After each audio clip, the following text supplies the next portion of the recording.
Kabanata 501. Wasak na lupa ng mga Celestial.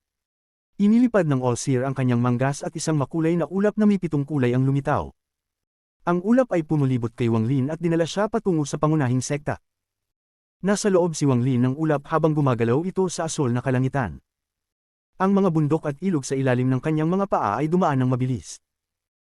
Pagkalipas ng ilang sandali, ang 7 kulay na ulap ay dumaan sa iba't ibang dibisyon ng Heavenly Fate Sect at dumating sa labas ng pangunahing sekta. Ang nakita ni Wang Lin ay isang mundong mas kahanga-hanga pa kaysa sa Celestial Realm. 3 natatayog na bundok ang tumataas sa mga ulap. Ang bundok sa gitna ay kulay puti. Nang tumama ang sikat ng araw sa bundok, nagdulot ito ng nakakasilaw na liwanag na nagbigay sa sinumang tumingin ito ng pagkahilo. May mga halamang berde na nakakalat sa buong bundok, na nagpapaganda pa sa kabuuan nito. Walang daan sa bundok. Puro puti lang ito. Ang puting nyebe na ito ay tinatawag na Nine Ghost Snow, na hindi natutunaw sa loob ng 10,000 taon. Imposibleng lumapit ang isang mortal dito, dahil kapag lumapit sila sa loob ng 1,000 talampakan, ang katawan nila ay magiging ganap na nagyayelo. Habang si Wang Lin ay nasa loob ng 7 kulay na ulap, malinaw niyang naramdaman ang malamig na aura na dumadaan sa labas ng ulap. Bukod sa gitnang bundok na kulay puti, ang 2 bundok sa gilid ay itim. Kung ikukumpara sa purong puti ng bundok sa gitna, ang ganitong itim ay nagbigay ng malakas na kaibahan. Isa-isa, ang mga itim na snowflakes ay bumagsak sa 2 bundok na parang walang katapusan. Mula sa malayo, ang tanawin sa harap niya ay hindi mukhang totoo. Parang may gumagamit ng kapangyarihan ng langit at lupa upang mag-drawing ng isang striking na black and white na painting ng bundok at ilog. Habang tinitingnan ni Wang Lin ang Heavenly Fate Sect na pangunahing sekta, ang kanyang mga mata ay unti-unting hamupa mula sa unang pagkabigla. Ibinangon ng All-Seer ang kanyang manggas at biglang nawala ang 7 kulay na ulap na pumapalibot sa kanila. Pagkatapos ng pagkawala ng ulap, ang malamig na aura ay sumugod at sinubukang pasukin ang katawan ni Wang Lin. Nanatiling normal ang ekspresyon ni Wang Lin habang ang celestial spiritual energy sa kanyang katawan ay gumalaw, lumikha ng isang light screen sa labas ng kanyang katawan. Ang malamig na aura ay lumipat-lipat sa paligid ng light screen bago ito nawala. Ang All-Seer ay may kamay sa likod habang tinitingnan ng 3 bundok at nagtanong, Wang Lin, ano ang palagay mo sa lugar na ito? Nag-isip sandali si Wang Lin at dahan-daw ang sumagot, ang lugar na ito ay may malakas na malamig na aura at isang mahusay na lugar upang magpalago ng anuman na nangangailangan ng malamig at yin energy. Ang All-Seer ay bahagyang ngumiti at nagsabi, iyon lang. Ibinaling ni Wang Lin ang kanyang ulo at magalang na nagsabi, hindi sapat ang kaalaman ng disciple upang makita pa. Ang All-Seer ay umiling, tinitigan si Wang Lin ng may ngiti na hindi ngiti at nagsabi, ako palagi ang nagdedesisyon kung anong forbidden spell ang aaralan ng bawat estudyante. Ngunit kung makikita mo ang mga misteryo ng bundok na ito, babaliin ko ang mga patakaran at papayagan kang pumili ng anumang spell na nais mo. Wang Lin, naiisip mo ba? Ibinangon ni Wang Lin ang kanyang ulo, tinitingnan ng All-Seer ng may malumanay na ekspresyon at nagsabi, dahil inuutos po ito ng guro, paano po ako maglalakas loob na hindi sumunod? Ipinunto niya ang itim na bundok sa kaliwa gamit ang kanyang kanang kamay at nagsabi, ang bundok na ito ay ganap na itim. Kahit ang nyebe na bumabagsak dito ay itim. Ngunit ang itim na nyebe na ito ay hindi malamig, kaya't kumpara sa puting nyebe sa gitna, nagbibigay ito ng kakaibang aura. Ang ekspresyon ng All-Seer ay nanatiling normal habang siya ay ngumiti at nagsabi, oh. Magpatuloy ka. Ipinunto ni Wang Lin ang bundok sa kanan at nagsabi, ang bundok na ito ay mas kakaiba, dahil nakikita ko ang isang pahiwatig ng buhay mula dito. Bagamat halos lahat ay may buhay, ito ang unang pagkakataon na naramdaman ko ang buhay ng isang bundok. Ang ekspresyon ng All-Seer ay nanatiling kalmado habang siya ay ngumiti at nagsabi, iyon lang. Kung iyon lang, wala ka pang karapatang pumili ng forbidden spell mula sa Master. Bumangon si Wang Lin ng bahagya na may ngiti at umiling, Master, ang 2 bundok na iyon ay peke. Pagkasabi niya nito, isang pagkabigla ang lumitaw sa mga mata ng All-Seer. Tumingin siya kay Wang Lin at pagkatapos ay tumawa. Ibinangon niya ang kanyang manggas at kinuha sila patungo sa gitnang bundok sa napakabilis na bilis. Ang mental strength ng batang ito ay higit sa iba. Ang makakita ng mga pahiwatig tungkol sa aking spell sa kalagitnaan ng soul transformation stage ay isang bihirang bagay. Nanatiling kalmado ang ekspresyon ni Wang Lin, ngunit ang kanyang puso ay nanginginig. Nang makita niya ang 3 bundok, isang napakabagong alaala mula sa sinaunang Diyos na si Tusi ay pumasok sa kanyang isipan.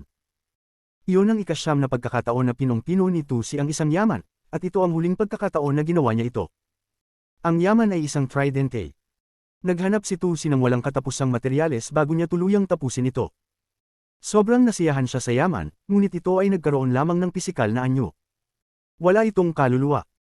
Kaya't diniligan ni Tusi ang tridente ng kaunting dugo mula sa kanyang sinaunang Diyos, itinapon ito patungo sa isang malaking planeta, at ang tridente ay naging 3 bundok na tumusok sa langit. Sa ganitong paraan, ang tridente ay magiging bundok at dahan daw ang magbubuo ng isang mountain soul. Pagkatapos nun, umalis siya. Ayon sa plano ni Tusi, kapag natapos na niya ang kanyang teknik, babalik siya upang kunin ang yaman.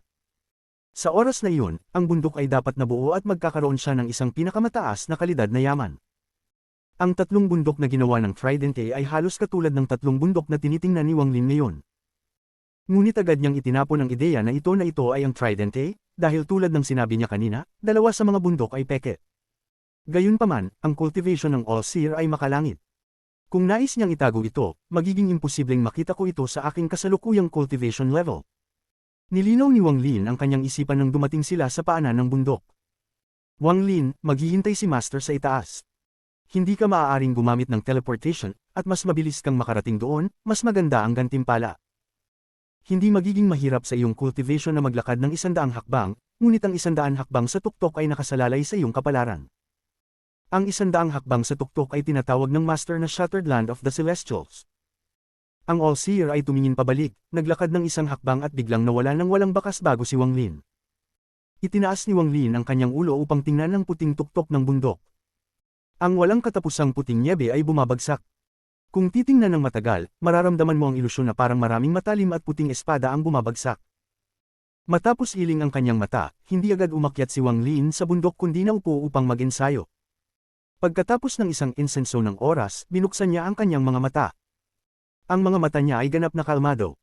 Tumayo siya at nagsimulang maglakad pataas ng bundok hakbang-hakbang. Ang malamig na hangin ay humahagibis at ang nyebe ay gumigisi sa kanyang katawan. Habang naglalakad si Wang Lin, ang malamig na aura ay lalakas pa, at ang malupit na hangin ay patuloy na humahampas sa kanya. Walang mga bakas na naiwan kapag naglakad sa puting nyebe. Ang buong bundok ay tulad ng isang higanting puting kristal.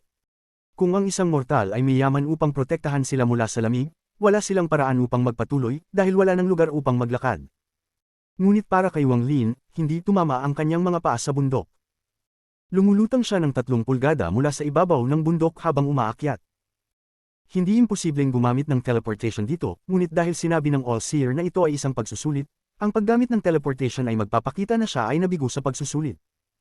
Ito ang dahilan kung bakit hindi gumamit ng teleportation si Wang Lin at tahimik na naglakad pataas ng bundok hakbang-hakbang. Ang ungol ng malamig na hangin ay pumuno sa kanyang mga tainga, at ang nagniningning na puting nyebe ay sumisilaw sa kanyang mga mata.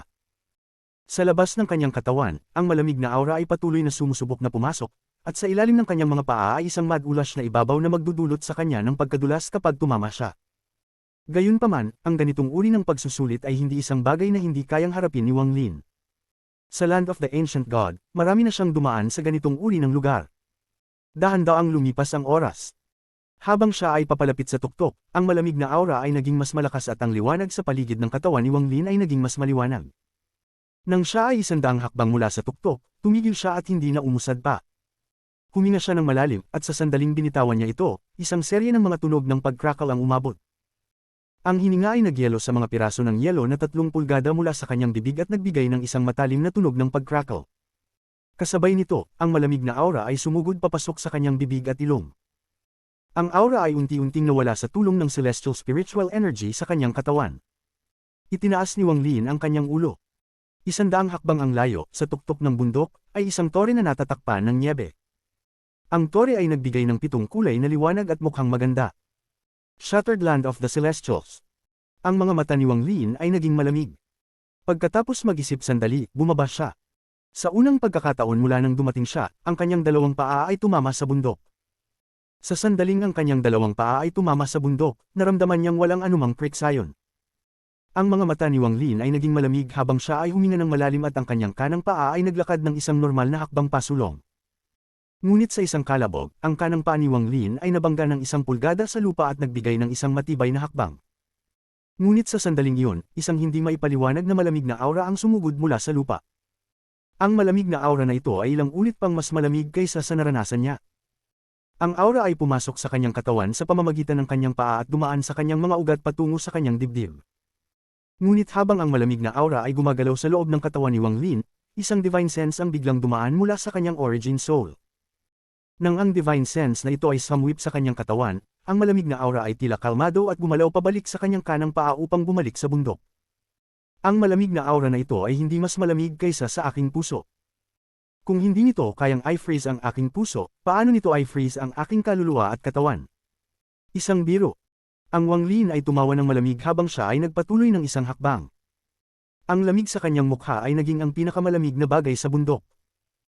Ang malamig na hangin ay nawala 3 pulgada mula sa kanya, at ang malamig na nyebe ay nawala 3 pulgada mula sa tuktok ng kanyang ulo. Initatak ni Wang Lin ang kanyang paa sa bundok hakbang-hakbang habang siya ay dumiretsyong naglakad patungo sa tuktok. Kabanata 502. Pumasok ang domain sa katawan.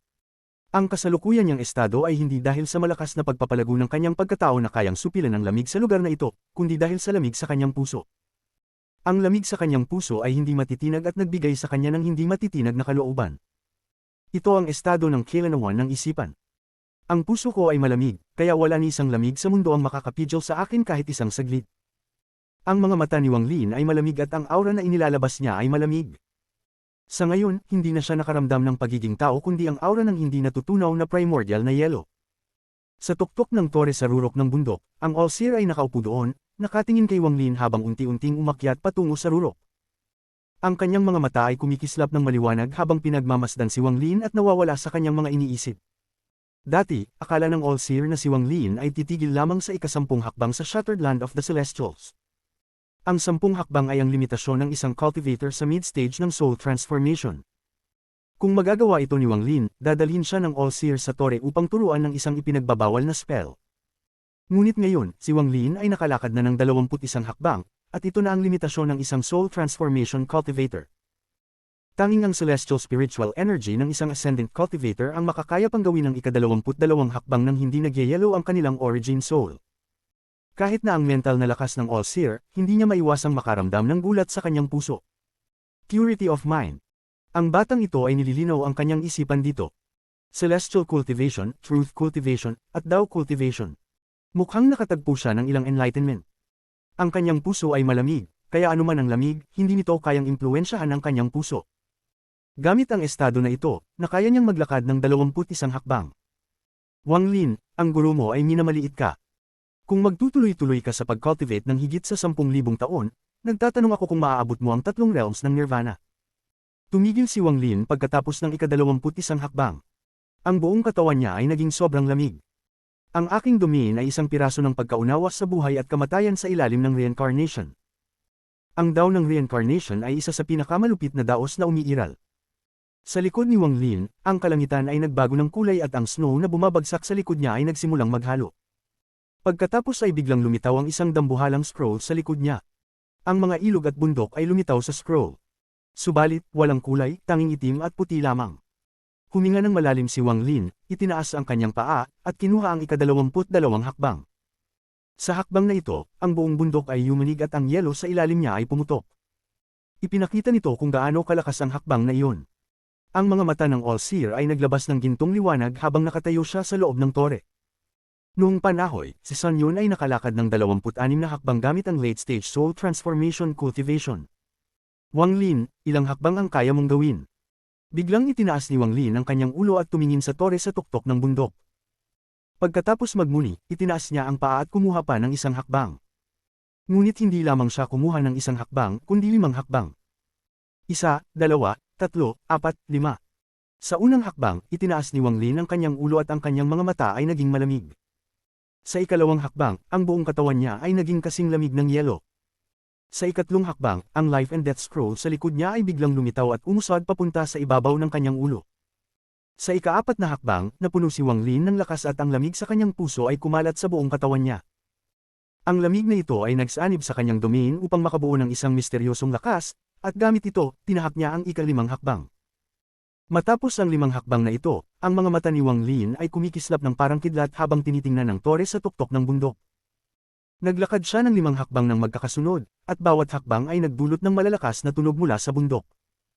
Pagkatapos ng 5 hakbang, maraming mga bitik ang lumitaw sa paligid ni Wang Lin, ngunit sa halip na gumuho, nagsimula silang mag-ayos ng misteryosong paraan. Ika-27 hakbang. Ang Life and Death Scroll na lumulutang sa ibabaw ni Wang Lin ay lumipat mula sa 3 pulgada sa ibabaw ng kanyang ulo at pumasok sa kanyang ulo at ganap na nagsanib sa kanyang origin soul. Sa sandaling ito, isang nakakagulat na aura ang biglang lumabas mula sa katawan ni Wang Lin. Ang kanyang mahahabang buhok ay gumalaw ng walang hangin, at ang snow sa paligid niya ay nagsimulang mag-ikot habang itinutulak palayo mula sa kanya. Domain. Ito ay isang bagay na natutuklasan kapag umaabot sa Soul Formation Stage at pagkatapos ay nakakamta ng pagkaunawa nito sa tatlong yugto ng Soul Formation Stage bago ito maging pisikal na anyo. Pagkatapos nito, kailangan lamang ng sapat na cultivation at celestial jades upang ma-refine ang katawan mula sa isang mortal na katawan patungo sa isang celestial na katawan. Pagkatapos, kapag ang origin soul ay ganap na nagsanib sa katawan, makararating na sa soul transformation stage. Ang domain ng isang tao ay magiging ganap na pisikal na pagkakaroon kapag naabot ang soul transformation stage. Gayunpaman, hindi agad ito mangyayari, kundi dahan-dahan sa paglipas ng panahon. Ang domain ng buhay at kamatayan ni Wang Lin ay isang napakabihirang domain, at mahirap itong gawing pisikal. Hanggang ngayon, mayroon lamang siyang malabong pagkaunawa kung paano ito gawing pisikal. Hindi pa niya nakuha ang mga pangunahing punto. Kung magpapatuloy siya sa ganitong paraan, magiging mababa ang kanyang pagkakataon na maabot ang ascendant stage. Ngunit ngayon, sa Shattered Land of the Celestials, ang kanyang domain at kailanawan ng isipan ay nagsanib, na nagpapahintulot sa kanya na kumuha ng 5 hakbang pamula sa orihinal na limitasyon niyang 22 hakbang. Ang 5 hakbang na ito ay mga hakbang sa landas ng Dao na puno ng determinasyong hindi na tumingin pabalik. Kung hindi siya kukuha ng hakbang, ayos lang, ngunit kung kukuha siya ng hakbang, kailangan niyang lampasan ang mga nauna sa kanya. Gamit ang sandaling ito, si Wang Lin ay nakapaglakad ng isang mahalagang hakbang sa paggawa ng kanyang domain na pisikal. Bagamat hindi nito tumaas ng malaki ang kanyang pagkaunawa sa kanyang domain o nagdagdag ng malaking pag-unlad sa kanyang cultivation, nagbigay ito ng isang mahalagang daan patungo sa pag-abot ng ascendant stage. Domain enters the body. Sa tore, huminga ng malalim ang All-Seer at sinabi, ang batang ito ay may pag-asa na maabot ang ascendant stage sa loob ng 100 taon. 27 hakbang. Nagmuni si Wang Lin. Nararamdaman niya na ang 27 hakbang ay ang limitasyon. Sa katunayan, sa ika-25 hakbang, ang kanyang Dao at domain ay umabot na sa kanilang kasalukuyang limitasyon, ngunit dahil sa pagpasok ng domain sa kanyang katawan at ang enlightenment na natamo, nakaya niyang kumuha ng ilang karagdagang hakbang upang umabot sa kabuoang 27 hakbang. Alam ni Wang Lin na hindi na niya kayang kumuha ng ika-28 hakbang. Kung gagawin niya iyon, mawawala lahat ng kanyang cultivation at kahit ang kanyang origin soul ay masisira. Sa sandaling ito, ang 7 kulay ng liwanag sa tuktok ng tore ay nagsimulang lumiwanag at naging 7 mga halos ng liwanag na pumulibot sa buong bundok. Sa sandaling iyon, biglang nawala ang lahat ng lamig na pumapaligid sa bundok. Ang yelo sa harap ni Wang Lin ay nagsimulang magningning ng 7 kulay ng liwanag, at isang 7 kulay na bahaghari ang lumipad mula sa lupa sa harapan niya. Sumampa ka upang makita ako. Ang boses ng All-Seer ay mula sa tore sa tuktok ng bundok, at puno ito ng majesty. Ang ekspresyon ni Wang Lin ay kalmado habang huminga siya ng malalim at inayos ang kanyang cultivation bago sumampa sa bahaghari. Sa isang hakbang, tumapak siya sa bahaghari, at sa pangalawang hakbang, nadaanan niya ang natitirang 70 hakbang upang makarating sa paanan ng tore. Ito ay isang napakakaraniwang itsura ng tore. Sa puntong ito, ang mga sinag ng 7 kulay na liwanag ay nagtipon sa paanan ng tore at naging All-Seer. Ang ninuno ng aking Heavenly Fate sect ay hindi isang cultivator kundi ang Heaven Fate spell na ito.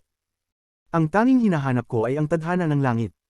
Ang mga spell ng tadhana ay maaaring likhain ng langit at ng tao, ngunit anuman ang mangyari, ang tadhana ay ang susi. Kakatapos ko lang dumaan sa planeta Suzaku noong ikaw ay nagkakaroon ng pagkaunawa sa iyong domain. Nakita ko kang sinusundan ng iyong domain patungo sa pinagmulan nito, at ako'y nahirapan sa aking pagmamahal sa talento na tanggapin ka bilang isang disciple. Ibig sabihin, may tadhana sa pagitan natin, ang tadhana ng guro at disipulo. Ako, ang All-Seer, ay sumunod sa tadhana ng langit sa buong buhay ko, kaya tinanggap kita bilang aking disipulo. Dito, tumigil ang All-Seer at tiningnan si Wang Lin. Ang ekspresyon ni Wang Lin ay magalang. Siya ay nakatayo at tahimik. Ang paglakad mo ng 27 hakbang ay lampas sa aking mga inaasahan. Hindi mo ako binaygo. Inalis ng All-Seer ang kanyang tingin, itinaas ang kanyang kamay, at hinawakan ng hangin. Sa isang tunog na parang pumutok, ang kalangitan ay nahati sa 2 bahagi sa pamamagitan ng isang simpleng pagigkas ng kamay, na nagbukas ng isang malaking siwang. Ang 7 kulay na liwanag ay lumabas mula sa siwang at tumakip sa buong sekta. Ngayon, ang pangunahing sekta at ang 3 bundok ay natakpan ng 7 kulay na liwanag. Kasabay nito, ang 7 dibisyon ay naglabas ng isang kulay na halo na tumutugma sa kanilang dibisyon. Sa puntong iyon, isang bahagi ng planeta Tianyon ay natakpan ng 7 kulay na liwanag. Sa pinagmulan ng lahat ng 7 kulay na liwanag, ang siwang, ang All-Seer ay naglabas ng 7 kulay na aura at ngumiti. Sa buong buhay ko, pinakamamahal ko ang 7 kulay. Kung idaragdag ang itim at puti mula sa 3 bundok dito, ang 9 na kulay na magkasama ay ang pinakamagandang tanawin sa buong mundo. Pagkatapos nito, ang ekspresyon ng All-Seer ay naging seryoso. Sa puntong ito, nawala na ang lahat ng kabaitan at pinalitan nito ng kadakilaan. Tumingin siya kay Wang Lin at sumigaw. Wang Lin, lumuhad ka. Walang salita, mabilis na lumuhad si Wang Lin at itinaas ang kanyang ulo upang tingnan ng All-Seer. Itinuturo ng kanang kamay ng All-Seer si Wang Lin at sumigaw, ngayong araw, tinanggap ko, ang All-Seer, si Wang Lin bilang ika-7 disipulo ng Purple Division sa ilalim ng 9 na kulay. Wang Lin, nais mo bang maging aking disipulo, sundin ang mga alituntunin ng sekta, hindi ipagkanulo ang Heavenly Fate Sect, magtuon sa cultivation, maglakad sa landas ng Grand Dao, at tapusin ang iyong Dao. Sumagot ka. Ang mga mata ni Wang Lin ay naging seryoso. Ipinakita niya ang isang determinadong itsura at nagsabi, basta't hindi ako ipagkanulo ng guro, hindi ko ipagkanulo ang guro. Basta't hindi ako ipagkanulo ng Heavenly Fate Sect, hindi ko ipagkanulo ang Heavenly Fate Sect. Ito ang aking, Wang Lin, pangako. Pinagmasdan ng mabuti ni All-Seer si Wang Lin bago dahan-daang tumango. Itinaas ng kanyang kaliwang kamay ang siwang at ang buong kalangitan ay biglang yumanig. Isang dambuhalang altar na 7 kulay ang dahan-daang bumaba mula sa kalangitan. Napakabigat ng altar na ito. Nang lumandig lamang ang isang bahagi nito, may mga tunog ng pag-crack. Tila ang lupa ay hindi kayang tanggapin ang bigat nito. Maraming 7 kulay na kahoy na tabletang nakalagay sa altar. Sa puntong iyon, sa pag-ikot ng kaliwang kamay ng All-Seer, isang kahoy na tabletang lumipad at lumapag sa kanyang kamay. Ang kuko ng All-Seer ay parang kutsilyo nang mabilis siyang magukit ng isang bagay sa tablet. Planet Tianyun, unang taon ng Yanwo, tinanggap si Wang Lin bilang ika-7 disipulo ng Purple Division. Kasunod nito, itinapon ng All-Seer ang tablet at sinunog ito sa Purple Flames. Lumipad ito pabalik sa isang sinag ng purple na liwanag patungo sa altar. Ngayon ay tuturuan kita ng isang ipinagbabawal na teknika. Anong uri ang nais mong matutunan? Kabanata 503. Isa pa. Nang marinig ng pandinig ni Wang Lin ang tanong ng All-Seer, siya ay nag-isip. Lahat ng ipinagbabawal na mga spell ay nagmumula sa mga celestial na spell, kaya't may malaking pagkakaiba sa lakas ng bawat ipinagbabawal na spell. Ang ilang mga ipinagbabawal na spell ay nagmula sa mga spell na may katamtamang kalidad ng celestial. Ang mga spell na ito ay mas malakas kaysa sa mga ipinagbabawal na spell na nagmula sa mga spell na mababa ang kalidad. Sa katunayan, ang kanilang lakas ay maaaring hindi gaanong mahina kumpara sa isang tunay na mababang kalidad ng celestial spell. Gayun din, kung may mga spell na nagmula sa mga spell na mataas ang kalidad ng celestial, hindi sila mahina kumpara sa mga mababang kalidad na celestial spells. Maaaring sila pa nga ay mas malakas. Sa huli, ang lakas ng isang ipinagbabawal na spell ay nakasalalay sa kalidad ng celestial spell na pinagmulan nito. Hindi kulang si Wang Lin sa mga spell na panlaban. Kung ito man ay ang 3 killing spells mula kay Sito Nan o ang War Chariot na may unang seal na pinalaya, lahat ng ito ay mga paraan ng pag-atake. Bukod sa mga ito, mayroon pa siyang Celestial Sword at ang Half Moon Blade. Ang Half Moon Blade ay maaaring isa sa mga pinakamahalagang yaman ni Wang Lin. Tungkol naman sa mga escape spells, hindi siya nag-aalala dahil may teleportation restriction. Bagamat may kaunting oras upang gamitin, kapag ito ay ginamit, ang lakas nito ay hindi kapani-paniwala. Pagdating sa kalawakan, mayroon siyang Silver Dragon Compass, kaya't ang bilis niya doon ay hindi mas mabagal kaysa sa iba. Gayunpaman, ito ay lahat ng paghahambing sa mga ascendant level na cultivators. Ang lakas na makakamtan kapag ang kanilang cultivation ay lumampas sa ascendant stage at umabot sa 2 yin at yang stages, o lampas pa sa mga iyon patungo sa 3 nirvana stages, ay hindi pa kayang maisip ni Wang Lin ngayon. Hindi pinutol ng All-Seer ang pagninilay ni Wang Lin. Tahimik itong tumingin sa malayo nang walang kahit na anong senyales ng pagka-impatient. Ito ang unang pagpili ni Wang Lin. Nais ng All-Seer na makita kung anong klaseng spell ang pipiliin ng batang ito. Di nagtagal, itinaas ni Wang Lin ang kanyang ulo upang tumingin sa All-Seer at dahan-daang nagsabi, nais ng disipulo na matutunan ng isang survival spell. Survival. Tumingin ang All-Seer kay Wang Lin at ngumiti. Paano mo nais mag-survive? Tahimik ang boses ni Wang Lin nang dahan-daang sumagot, basta't may kahit kaunting buhay, magagawa kong mag-survive at magpatuloy sa aking paghahanap sa Grand Dao. Ang All-Seer ay bahagyang ngumiti habang iniiling ang ulo at nagsabi, wala akong spell na ganoon. Nag-isip si Wang Lin at hindi nagsalita. Nag-isip ang All-Seer saglit bago nagsabi, kalimutan mo na.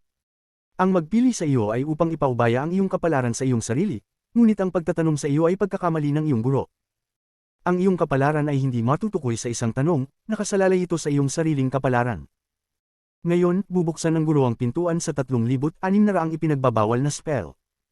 Pumili ka ng isa. Pagkasabi nito, itinaas ng All-Seer ang kanang kamay at itinutok ito kay Wang Lin nang hindi kapani-pani walang bilis. Nakakita si Wang Lin ng isang 7 kulay na pinto na bumukas nang itinutok ng All-Seer ang kanyang daliri sa kanya, at bigla siyang lumipad patungo sa pinto nang walang pahintulot. Dahan-dahan siyang dumaan sa pinto. Ang nakita ni Wang Lin ay isang 7 kulay na mundo. Ang lugar na ito ay walang hanggan, ngunit may 3,600 na magkaparehong All-Seers dito.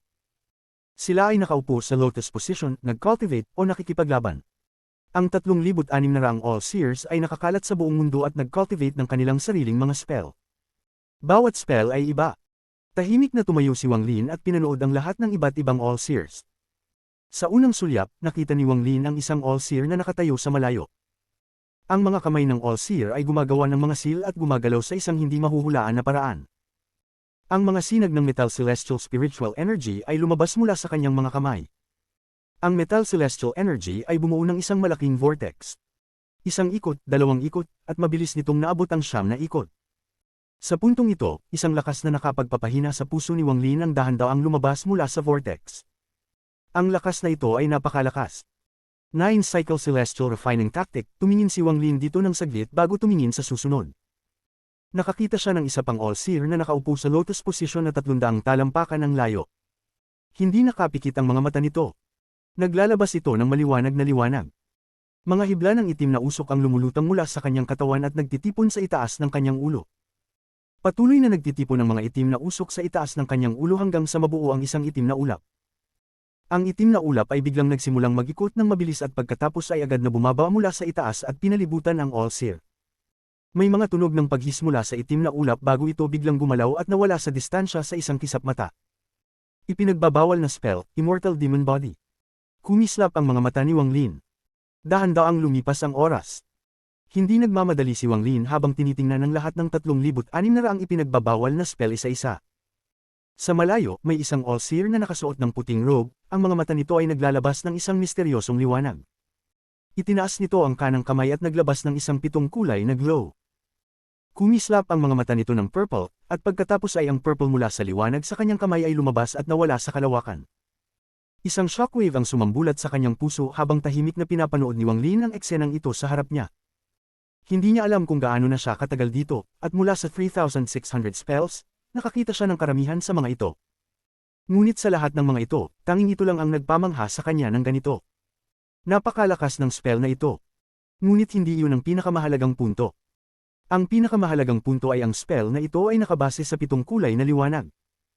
Hindi maaaring hindi ito mahina dahil ang All-Seer ay pinakagusto ang 7 kulay na liwanag. Naghanap si Wang Lin ng matagal bago lumingon at hindi na muling tiningnan ito.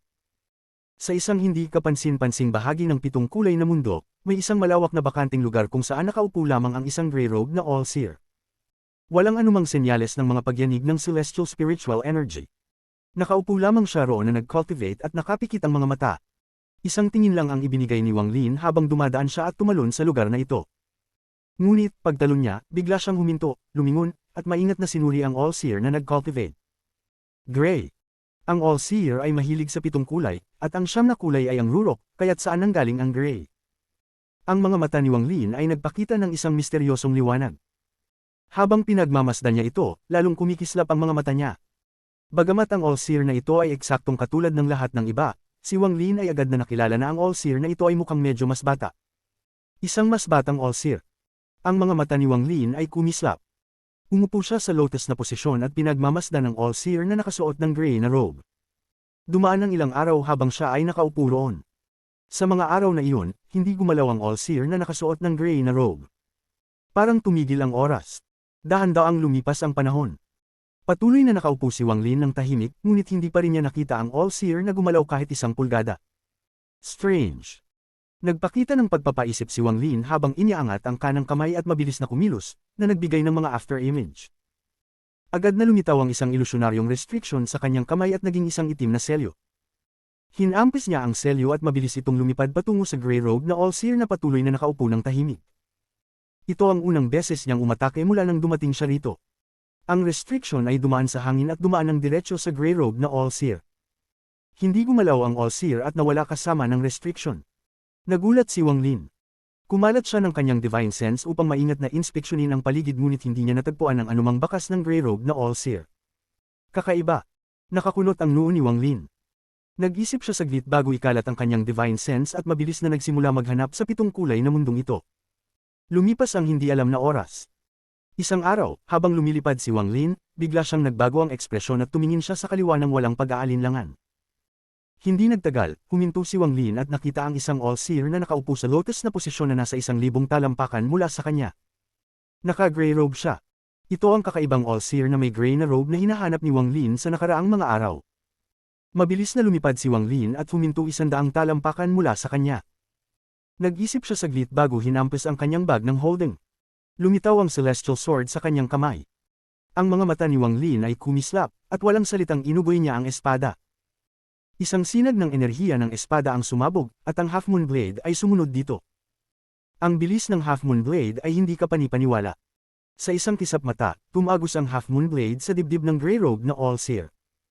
Gayunpaman, wala itong naidulot na pinsala sa kanya. Parang ang kanyang pag-iral ay isang ilusyon lamang. Ang enerhiya ng espada na sumunod ay dumaan din diretso sa Grey Robe na All-Seer at lumipad palayo. Sa sandaling iyon, pumutok ang killing intent mula sa Grey Robe na All-Seer. Ang killing intent na ito ay napakabigat. Halos kasing lakas nito ang kalangitan. Sa isang kisap mata, napuno ng killing intent ang paligid at mabilis itong kumalat. Sa malayo, ang lahat ng ibang All-Seers na nagsasanay ng kanilang mga spell ay huminto at tumingin sa direksyong ito na may mga misteryosong liwanag sa kanilang mga mata. Sa sandaling iyon, sa 7 kulay na mundong ito, naramdaman ng ibang mga All-Seers ang pagbabago na nangyari dito. Agad na lumipad ang ibang mga All-Seers papunta rito, at sa isang kisap mata, dumating ang lahat sa loob ng 5,000 kilometro mula sa Grey Robe na All-Seer. Seal. Isang sigaw mula sa lahat ng mga All-Seers na nasa loob ng 5,000 kilometro. Isang hindi masukat at misteryosong kapangyarihan ang biglang lumitaw. Bumaba mula sa langit na parang isang higanting lambat at mabilis na tumakbo patungo sa Grey Robe na All-Seer upang siya ay takpan. Ipinakita ng Grey Robe na All-Seer ang isang ngisi habang itinataas ang kanyang ulo at nagsabi ng isang salita, "Scram." Sa isang salita, nagbago ang kulay ng kalangitan at ang higanting lambat ay pumutok.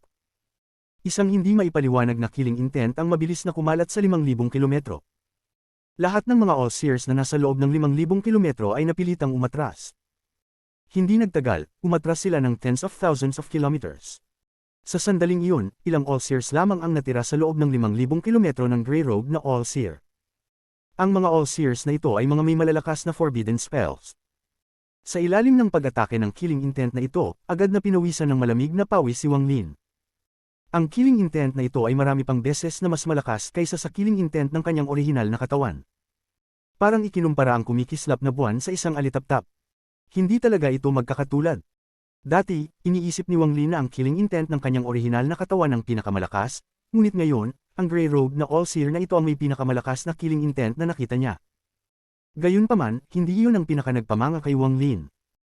Ang pinakanagpamanga sa kanya ay nang dumating ang lahat ng ibang All-Seers, malinaw na naramdaman niya gamit ang kanyang divine sense na ang lahat ng 3,600 All-Seers ay dumating. Biglang tumitig si Wang Lin sa malamig na mukha ng All-Seer. Siya ang ika-3,601. May isa pang dagdag. Malalim na huminga si Wang Lin. Kabanata 504. Celestial Slaughter Art. Sa sandaling iyon, biglang binuksan ng Grey Robe na All-Seer ang kanyang mga mata. Ito ang unang pagkakataon na binuksan niya ang kanyang mga mata. Mayroon siyang pares ng gray na mata.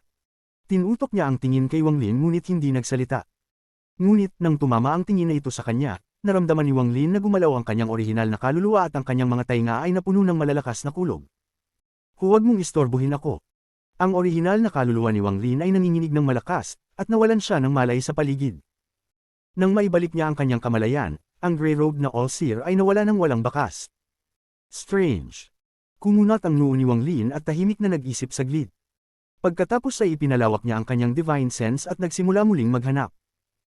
Pinili niyang huwag na muna alamin ang mga spells ng iba pang mga All-Seer at nagpatuloy na maghanap para sa kakaibang Grey Robe na All-Seer. Dahan-daang lumipas ang oras. Naghanap si Wang Lin ng buong lakas at muling natagpuan ang Grey Robe na All-Seer. Tuwing susubukan niyang umatake, wala itong epekto, at ang Grey Robe na All-Seer ay maglalaho ng walang bakas. Hindi alintana kung gaano siya magsikap, hindi niya matuklasan kung paano nawawala ang Grey Robe na All-Seer. Hanggang sa ika-6 na pagkakataon. Sa katunayan, ang ika-6 na pagkakataon ay hindi si Wang Lin ang nakatagpo sa Grey Robe na All-Seer, kundi ang Grey Robe na All-Seer ang nakatagpo kay Wang Lin. Sa araw na iyon, nagdesisyon si Wang Lin na tumigil sa paghahanap at mag-aral ng 7 kulay na spell. Ang spell na iyon ang itinuturing niyang pinakamahusay na spell dito. Tahimik siyang nakatayo sa harap ng All-Seer na nagpapakita ng 7 kulay na spell. Habang siya ay humihinga ng malalim at magdedesisyon na, isang boses ang pumasok sa kanyang mga tainga na parang malamig na hangin. Ikaw ba ay disipulo ng All-Seer? Nagulat si Wang Lin at dahan-dahan siyang lumingon upang tingnan ang nasa likod niya. Ang Grey Robe na All-Seer ay lumitaw na parang isang multo na nasa 10 talampakan sa likod niya. Kasabay nito, ang All-Seer na nagsasanay ng 7 kulay na spell ay tumigil sa pagpapakita ng spell at itinaas ang kanyang ulo upang tingnan ang Grey Robe na All-Seer. Tinutok ng Grey Robe na All-Seer ang masamang tingin sa isa pang All-Seer, na nagdulot sa kanya upang umatras at mawala sa malayo, parang natatakot sa Grey Robe na All-Seer. Tumango si Wang Lin at sinabi, "Oo, ako nga. Bakit ka narito?" Ang boses ng Grey Robe na All-Seer ay nananatiling malamig. Tahimik na sumagot si Wang Lin, upang pumili ng isang forbidden spell. Forbidden spell. Ipinakita ng Grey Robe na All-Seer ang isang ekspresyon ng pagkait, pagkatapos ay tinignan si Wang Lin at sinabi, "Bihirang nagpapapasok siya ng ibang tao dito. Takot akong ako ang dahilan." Namaikit ang mga mata ni Wang Lin at nagtanong, "Ang senior ay?" Hindi sumagot ang Grey Robe na All-Seer sa tanong ni Wang Lin, kundi maingat na tinignan siya at kalmadong sinabi, "Ipakita mo ang iyong domain." Nakakunot ang noo ni Wang Lin ngunit agad na nag-relax at inilabas ang kanyang life and death domain. Hindi nagtagal, ang domain ay naging itim at puting liwanag sa itaas ng kanyang ulo at biglang nag-merge upang maging life and death scroll. Ang mga mata ng Grey Robe na All-Seer ay kumislap, at pagkatapos ay tumango at sinabi, "Atakihin mo ako." Walang salita, itinaas ni Wang Lin ang kanyang kamay at ang life and death scroll ay biglang lumitaw sa kanyang kamay, pagkatapos ay binuksan niya ito ng mabilis. Ang kasalukuyang siya ay parang ang langit na kumokontrol sa life and death domain. Tinitigan niya ang Grey Robe na All-Seer at sinabi, "Buhay at kamatayan, reincarnation." Sa mga salitang iyon, mga hibla ng gray na gas ang lumabas mula sa Black and White Mountain and River painting sa Life and Death Scroll. Ang mga hibla ng gray gas ay parang mabagsik na dragons na tumutok patungo sa Grey Robe na All-Seer. Ang mga mata ng Grey Robe na All-Seer ay nagliwanag ng gray na ningning na tumchuan sa kalawakan at tumama sa mga mata ni Wang Lin. Tungkol sa mga gray gas na parang mabagsik na dragons na tumutok patungo sa Grey Robe na All-Seer, tahimik itong bumagsak sa harap niya. Life and Death Domain. Tinitigan ng Grey Robe na All-Seer si Wang Lin at sinabi, "Ang dahilan kung bakit pinayagan ka ng All-Seer na makapasok dito ay marahil para makuha mo ang aking Celestial Slaughter Art. Marahil gusto niyang makita kung ikaw ay itinakda upang matutunan ang spell na ito." Ang Celestial Slaughter Art ay hindi isang celestial spell. Ito ay isang kopya ng isang celestial spell na hindi alam ang ranggo. Ang celestial tactic na ito ay akmang-akma sa iyong life and death domain. Gayunpaman, upang matutunan mo ang aking Celestial Slaughter Art, kailangan mong pangako sa akin ng isang bagay. Kalmado ang ekspresyon ni Wang Lin at sinabi, "Sabihin mo." Ang mga mata ng Grey Robe na All-Seer ay malamig habang dahan-dahan niyang sinabi, "Kapag ginamit mo ang Celestial Slaughter Art, hindi mo dapat hayaang mabuhay ang iyong mga kaaway. Kung maaari mong ipangako sa akin iyon, tuturuan kita." Nag-isip saglit si Wang Lin, pagkatapos ay bahagyang ngumiti at umiling. "Hindi ko ito matutunan." Kasunod nito, pinagsama ni Wang Lin ang kanyang mga kamay sa Grey Robe na All-Seer at humarap upang umalis. Nagliwanag ang mga mata ng Grey Robe na All-Seer. Inalag niya ang kanyang kanang kamay at isang hibla ng gray gas ang biglang lumitaw sa kanyang palad. Ang hibla ng gray gas na ito ay parang matalim na espada. Sa isang gawlik ng kamay, ang gray gas ay tumama kay Wang Lin ng malakas na tunog. Biglang humarap si Wang Lin. Kalmado ang kanyang mga mata habang tinitingnan ng Grey Robe na All-Seer. Ang gray gas ay dumaan kay Wang Lin at tumama sa isang All-Seer na nagsasanay ng spell na higit sa 10,000 talampakan ng layo. Wala pang pagkakataon ng All-Seer na umiwas. Tumama ang gray gas sa kanya ng direkta. Pagkatapos ay nanginginig ang kanyang katawan at naglaho sa isang ulap ng usok. Kasabay nito, isang sinag ng gray na liwanag ang lumipad pabalik mula sa ulap ng usok patungo sa Grey Robe na All-Seer, na ipinakita ito bilang isang komplikadong selyo. Kalmado ang sinabi ng Grey Robe na All-Seer, "Ang selyong ito ay nabuo ng Celestial Slaughter Art. Gamit ang Killing Road upang makuha ang lakas ng buhay at magbuo ng mga life seal sa paligid mo. Ang mas marami kang seal, mas malakas ang iyong depensa. May milyon-milyon akong mga seal na ito, kaya kahit mag-explode ang planetang Tianyun, okay lang ako. Hindi mo ba gustong matutunan ang spell na ito?" Nag-isip saglit si Wang Lin bago nagtanong, "Bakit ko kailangang matutunan ito?" Malupit na sinabi ng Grey Robe na All-Seer, "Ikaw ang ika-6 na tao na ipinadala ng All-Seer. Hindi ko gusto ang bilang na 7, ngunit may pangako din ako sa All-Seer. Gayunpaman, kung gusto mo pa ring makapasa, kalimutan na lang ito. Tinitigan ni Wang Lin ang tao sa harap niya at bigla niyang sinabi, ano ang relasyon mo sa aking guro? Malamig na tumingin ang gray robe na all-seer kay Wang Lin. Ipinagalaw niya ang kanyang kanang kamay at isang hibla ng gray gas ang naging isang jade bago ito naglaho ng walang bakas. Nagpakita ng ekspresyon ng pagninilay si Wang Lin.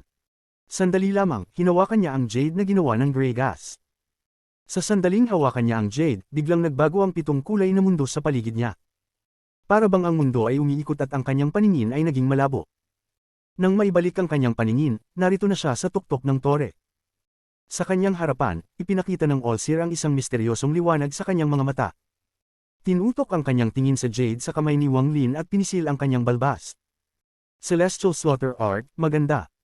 Hindi nagsalita si Wang Lin, ngunit dahan-dahan siyang kumunat ang noo. Tinitigan siya ng all-seer at tumawa. Huwag masyadong mag-isip. Ang taong iyon ay ang pangalawang orihinal na kaluluwa ng iyong guro. Inalagaan ko ito noong ako'y bata pa. Gayunpaman, sa panahon ng yin at yang stage, dahil sa ilang mga pangyayari, kailangan kong mahiwalay mula sa kanya. Ang Celestial Slaughter Art ay akma sa survival na iyong hiniling. Nag-isip si Wang Lin saglit bago inilagay ang jade. Hindi niya pinaniniwalaan ang lahat ng sinabi ng all-seer, ngunit matalino si Wang Lin kaya hindi niya ipinakita ito sa kanyang mukha at tumanggaw na lamang. Inabot ng all-seer ang kanyang kamay sa kalawakan at isang sinag ng purple na liwanag ang agad na lumitaw. Ang purple na liwanag ay naging isang purple na singsing. Matapos suriin ang singsing, inihagis ito sa direksyon ni Wang Lin at sinabi, ang liwanag na ito ay ginawa mula sa purple light mula sa 7 kulay na liwanag.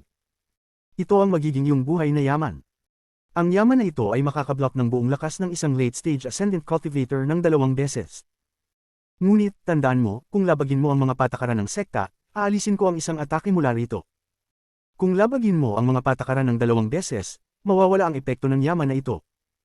Ang pangalawang disipulo ng Purple Division na pinatay mo ay ginamit ang kanyang buhay na yaman ng 1 beses sa lahat ng mga hindi mabilang na taon at pagkatapos ay nilabag ang mga patakaran ng sekta ng 1 beses. Kung hindi, hindi mo makakamtan ng madali ang kanyang orihinal na kaluluwa. Ngunit dahil siya ang unang umatake sa iyo ng maraming beses, hindi ko na ito hahabulin. Ngunit Wang Lin, tandaan mo, hindi na ito pwedeng mangyari ulit. Tinanggap ni Wang Lin ang singsing. Imbis na isuot ito sa kanyang daliri, inilagay niya ito sa kanyang bag ng pagtago at sinabi, salamat, guru. Tumanggo ang all-seer, pagkatapos ay inalag ang kanyang mga manggas at sinabi, natutunan mo na ang isang forbidden spell at binigyan kita ng isang buhay na yaman. Pwede ka nang umalis. Kasunod nito, humarap siya at naglakad patungo sa tore. Naglakad si Wang Lin ng ilang hakbang pabalik bago biglang itinaas ang kanyang ulo at sinabi, Guro, nais ng disipulo na umalis sa sekta upang mag-aral. Hindi lumingon ang all-seer, ngunit ang kanyang boses ay narinig. Ang disipulo ng aking Heavenly Fate sect ay maaari lamang umalis sa sekta upang mag-aral kung aalis siya bilang isang mensahero. Kunin ang aking token at pumunta sa Star Service Court at pumili ng isang bansa ng pagsasanay na may ranggong mababa sa 6 upang maging mensahero. Ngunit, huwag kang magkalit sa Eastern Demon Sea sa loob ng 3 buwan. Kasunod nito, naglakad papasok sa tore ang figure ng all-seer at nawala ng walang bakas. Isang puting token ang lumipad mula sa tore at damapo sa kamay ni Wang Lin. Kasabay nito, isang banayad na puwersa ang nagsimulang kumalat mula sa tore at itinulak si Wang Lin pababa mula sa bundok. Mahigit 50 kilometro ang layo, ang mga mata ni Wang Lin ay naglabas ng isang misteryosong liwanag habang tinitingnan niya ang itim at puting bundok ng isang huling beses bago mabilis na umalis. Ang Star Service Court ay nasa itaas ng Red Division. Matapos umalis si Wang Lin mula sa pangunahing sekta, hindi siya nag-aksaya ng oras at dumiretso patungo sa Red Division. Ang pulang liwanag ay patuloy na nagmumula sa tuktok ng bundok ng Red Division, tinatakpan ng buong lugar at ginagawang parang dagat ng dugo. Ang katawan ni Wang Lin ay mabilis na lumipad patungo sa Red Division. Nang malapit na siyang pumasok, narinig niya ang isang malamig na boses na sumigaw. Taong paparating, tigil. Hindi nagsalita si Wang Lin, kundi itinapon niya ang token na ibinigay sa kanya ng all-seer at tumulak papasok sa Red Division. Nang makita ng taong sumigaw ang token, nagbuga siya ng malamig na hininga ngunit hindi pinigilan si Wang Lin sa pagpasok. Pagkatapos pumasok si Wang Lin, kumalabit ang espasyo at isang kalalakihang nasa gitnang edad na nakasuot ng pula ang lumabas. Malamig niyang tiningnan ang kinalalagyan kung saan nawala si Wang Lin at bulong sa sarili, ika-7 kapatid ng Purple Division. Pagkaraan ng ilang sandali, iniwan ni Wang Lin ang Red Division at tumingin patungong kanlurang bahagi. Rank 5 na bansa ng pagpapalago, Linyu. Kabanata 505. Zuan Yuan Sect. Planeta Tianyun, isang rank 7 na planeta ng pagpapalago sa ilalim ng Cultivation Alliance. Maaring sabihin na kahit sa mga rank 7 na mga planeta ng pagpapalago, ito ay kabilang sa pinakamataas na antas, at iyon ay dahil may isang tao na tinatawag na All-Seer sa planeta Tianyun. Ang All-Seer ay itinuturing na isang labis na iginagalang na matandang pantas ng kanyang henerasyon. Mayroon pa siyang pwesto sa Cultivation Alliance. Isa siya sa mga hindi nais pakialaman ng marami. Ang isang rank 7 na planeta ng pagpapalago ay karaniwang may maraming rank 6 na mga planeta ng pagpapalago na nasa ilalim ng kanilang kontrol upang palakasin ang kanilang sariling lakas, ngunit hindi ito totoo para sa planeta Tianyun. 5 mga planeta ng pagpapalago lamang ang nasa paligid ng planeta Tianyun, at lahat sila ay rank 6 na mga planeta ng pagpapalago. Ang mga ito ay tinatawag na Heaven, Earth, Human, Life, at Fate. Mayroong isang napakalaking transfer array na nag-uugnay sa 5 planetang ito sa planeta Tianyun. Gayunpaman, ang gastos ng pagbubukas nito ay malaki, kaya't hindi ito basta-basta ginagamit. Bukod sa 5 planetang ito, mayroong maraming mas maliliit na planeta sa paligid ng planeta Tianyun. Lahat ng mga ito ay personal na mga kuweba ng pagpapalago ng mga matandang nilalang. Kahit na may mga transfer array na nag-uugnay sa mga ito, karaniwan silang selyado at hindi madaling buksan. Sa pinakamatinding silangan ng planeta Tianyun, mayroong isang napakalaking transfer array. Ang transfer array na ito ay kontrolado ng Heavenly Fate Sect at may nakatalaga na tao roon buong taon. Si Zhao Zi ay isa sa mga gwardya na namamahala sa lugar na ito. Nagsimula siyang magising ng maaga at nanatili siya sa lotus position sa labas ng array mula noon. Si Zhao Zi ay ang ikalimang henerasyon na disipulo ng Green Division. Siya ay nagpalago ng 700 taon at nakarating na sa kalagitnaan ng Soul Formation Stage. Siya ay medyo kontento sa kanyang buhay. Hindi may kakaila na bilang isang disipulo ng Heavenly Fate Sect, mayroon siyang mataas na posisyon sa planetang ito. Saan man siya magpunta, siya ay igagalang at kikilalanin ng iba. Binuksan ni Zhao Zi ang kanyang mga mata at nagbuntong hininga ng malalim. 3 buwan na lang at may papalit na sa akin. Pagbalik ko sa sekta, kailangan kong magtago at magpalago ng ilang taon upang makarating sa late stage ng Soul Formation. Kapag narating ko ang late stage ng Soul Formation, mag-aapi ako upang umalis sa sekta para mag-ensayo. Kung makakakuha ako ng mga Celestial Jade, baka si Zhao Zi ay talagang magkaroon ng pagkakataon na makarating sa Soul Transformation Stage. Habang iniisip ito, ang mga mata ni Zhao Zi ay nagpakita ng matinding pananabik. Sana lang, hindi ako pabor sa swerte. Kung kasing swerte ko lang ang mga ninuno na tinanggap ng direkta bilang mga disipulo ng Founding Ancestor, wala sanang problema. Sayang, mula pagkabata ko, pangarap ko nang makatawid sa Ascendant Stage. Makakakuha ako ng isang planeta na magiging aking sariling kuweba ng pagpapalago. Hindi ba tiyon ang pinakamasaya na bagay sa mundo? Nagbigay si Zhao Zi ng mapait na ngiti, pagkatapos ay huminga ng malalim at nagpatuloy sa pagpapalago. Ngunit sa sandaling ito, isang sinag ng purple na liwanag ang dumaan sa kalangitan na parang isang meteor at binasag ang sound barrier. Agad na lumapit ang purple na liwanag at napakalapit na, mga 10,000 talampakan na lang. Nagseryoso ang ekspresyon ni Zhao Zi. Hindi siya tumayo kundi malamig na tiningnan ang papalapit na sinag ng purple na liwanag. Mayroon ding ilang tao na gumagamit ng transfer array araw-araw. Bukod sa mga ilang malalakas na cultivators, kahit na mas mataas ang kanilang cultivation level kaysa sa kanya, tinitingnan pa rin sila ni Zhao Zi bilang mababa, dahil siya, si Zhao Zi, ay disipulo ng Heavenly Fate Sect. Sa sandaling ito, habang nagsisimula ng sumikat ang araw sa kalangitan, ang sinag ng purple na liwanag ay bumagal, pinapayagan si Zhao Zi na makita ang tao sa loob nito. Ang taong ito ay may buhok na mahaba na dumadaloy sa likod niya. Naka-purple robe siya at dumating ng 10 talampakan bago si Zhao Zi sa isang hakbang. Tumingin siya kay Zhao Zi ng malamig. Ang mga mata ni Zhao Zi ay napadpad sa token sa baywang ng taong ito. Sa token, may isang, 7, na malinaw na inukit. Sa sandaling nakita ni Zhao Zi ang token, nagsimula siyang magtuligsa. Nang walang pag-aalinlangan, tumayo siya at magalang na nagsabi, disipulo ng Green Division, ika-5 henerasyon na si Zhao Zi, nagagalak sa harap ng ika-7 ninuno ng Purple Division. Ang ugali ni Zhao Zi ngayon ay lubos na magalang, ngunit ang kanyang puso ay mabilis na tumibok. Bagamat hindi siya karapat-dapat sumali sa pagdiriwang ng kaarawan ng Founding Ancestor, marami siyang narinig na mga balita. Sa mga balitang iyon, ang pinakabilog na balita ay ang Founding Ancestor ay tumanggap ng bagong disipulo, ang ika-7 disipulo ng Purple Division, si Wang Lin. Pagpasok ni Wang Lin sa Purple Division, nagbago ang lahat ng ito. Matapos patayin ng ikalawang kapatid ng Purple Division, nakipagsapalaran pa siya para sa titulo ng tunay na disipulo. Ginamit ng taong ito ang kanyang mid-stage soul transformation cultivation upang makipaglaban sa ika-4 na kapatid na babae ng Purple Division, na nasa late stage ng soul transformation, at nanalo. Ngunit hindi iyon ang mahalagang bahagi ng balita. Ang mahalaga ay nagbalik ang ika-6 na kapatid ng Purple Division, isang Ascendant Cultivator, at nagsimula ang isang malaking laban. Bagamat natalo si Wang Lin sa laban na ito, malaki ang pagbabago ng pananaw ng mga disipulo ng Heavenly Fate Sect sa kanya. Ang 3 killing spells ay naging pirmana ni Wang Lin, at ang malakas na demonic aura ay nagbigay kay Wang Lin ng isang natatanging aura.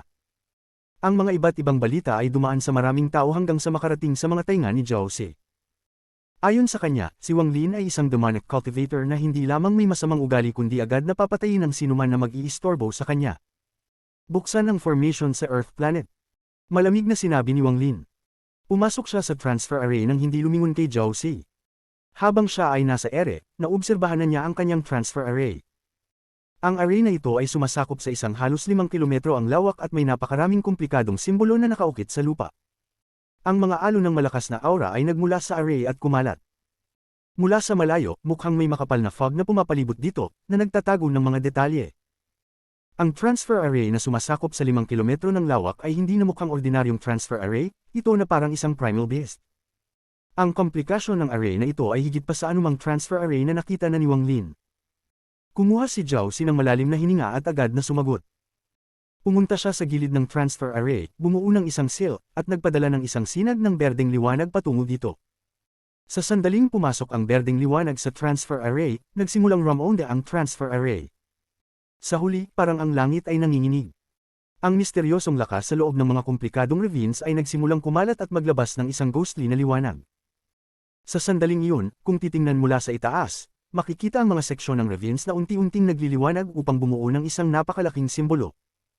Ito ay isang simbolo na sumasakop sa 5 kilometro ng lawak, at ang pagiging komplikado nito ay hindi kayang ipaliwanag. Sa sandaling iyon, si Wang Lin ay nakatayo sa gitna ng simbolong ito. Sa halos isang kisap mata, ang napakalaking simbolo ay naglabas ng isang malakas na liwanag. Ang liwanag na ito ay tumakip sa buong lugar, at sa sandaling iyon, ang langit at lupa ay napuno ng isang ghostly na liwanag. Sanay na si Zhao Si dito, kaya't nang magningning ang array, ipinikit niya ang kanyang mga mata. Pagkatapos bilangin ng 5 segundo, binuksan niya ang mga ito. Wala nang natira sa loob ng array, at lahat ay pareho tulad ng dati. Tanging ang ghostly na liwanag na lang ang naiwan. Tila isang ulap ng mga alitaptap na unti-unting bumalik sa ravines.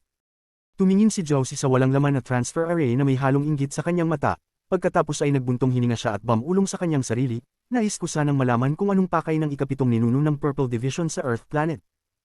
Bahala na, wala naman akong pakialam doon, mas mabuti pang mag-focus na lang ako sa pagninilay upang maabot ko ang huling yugto ng Soul Formation sa lalong madaling panahon.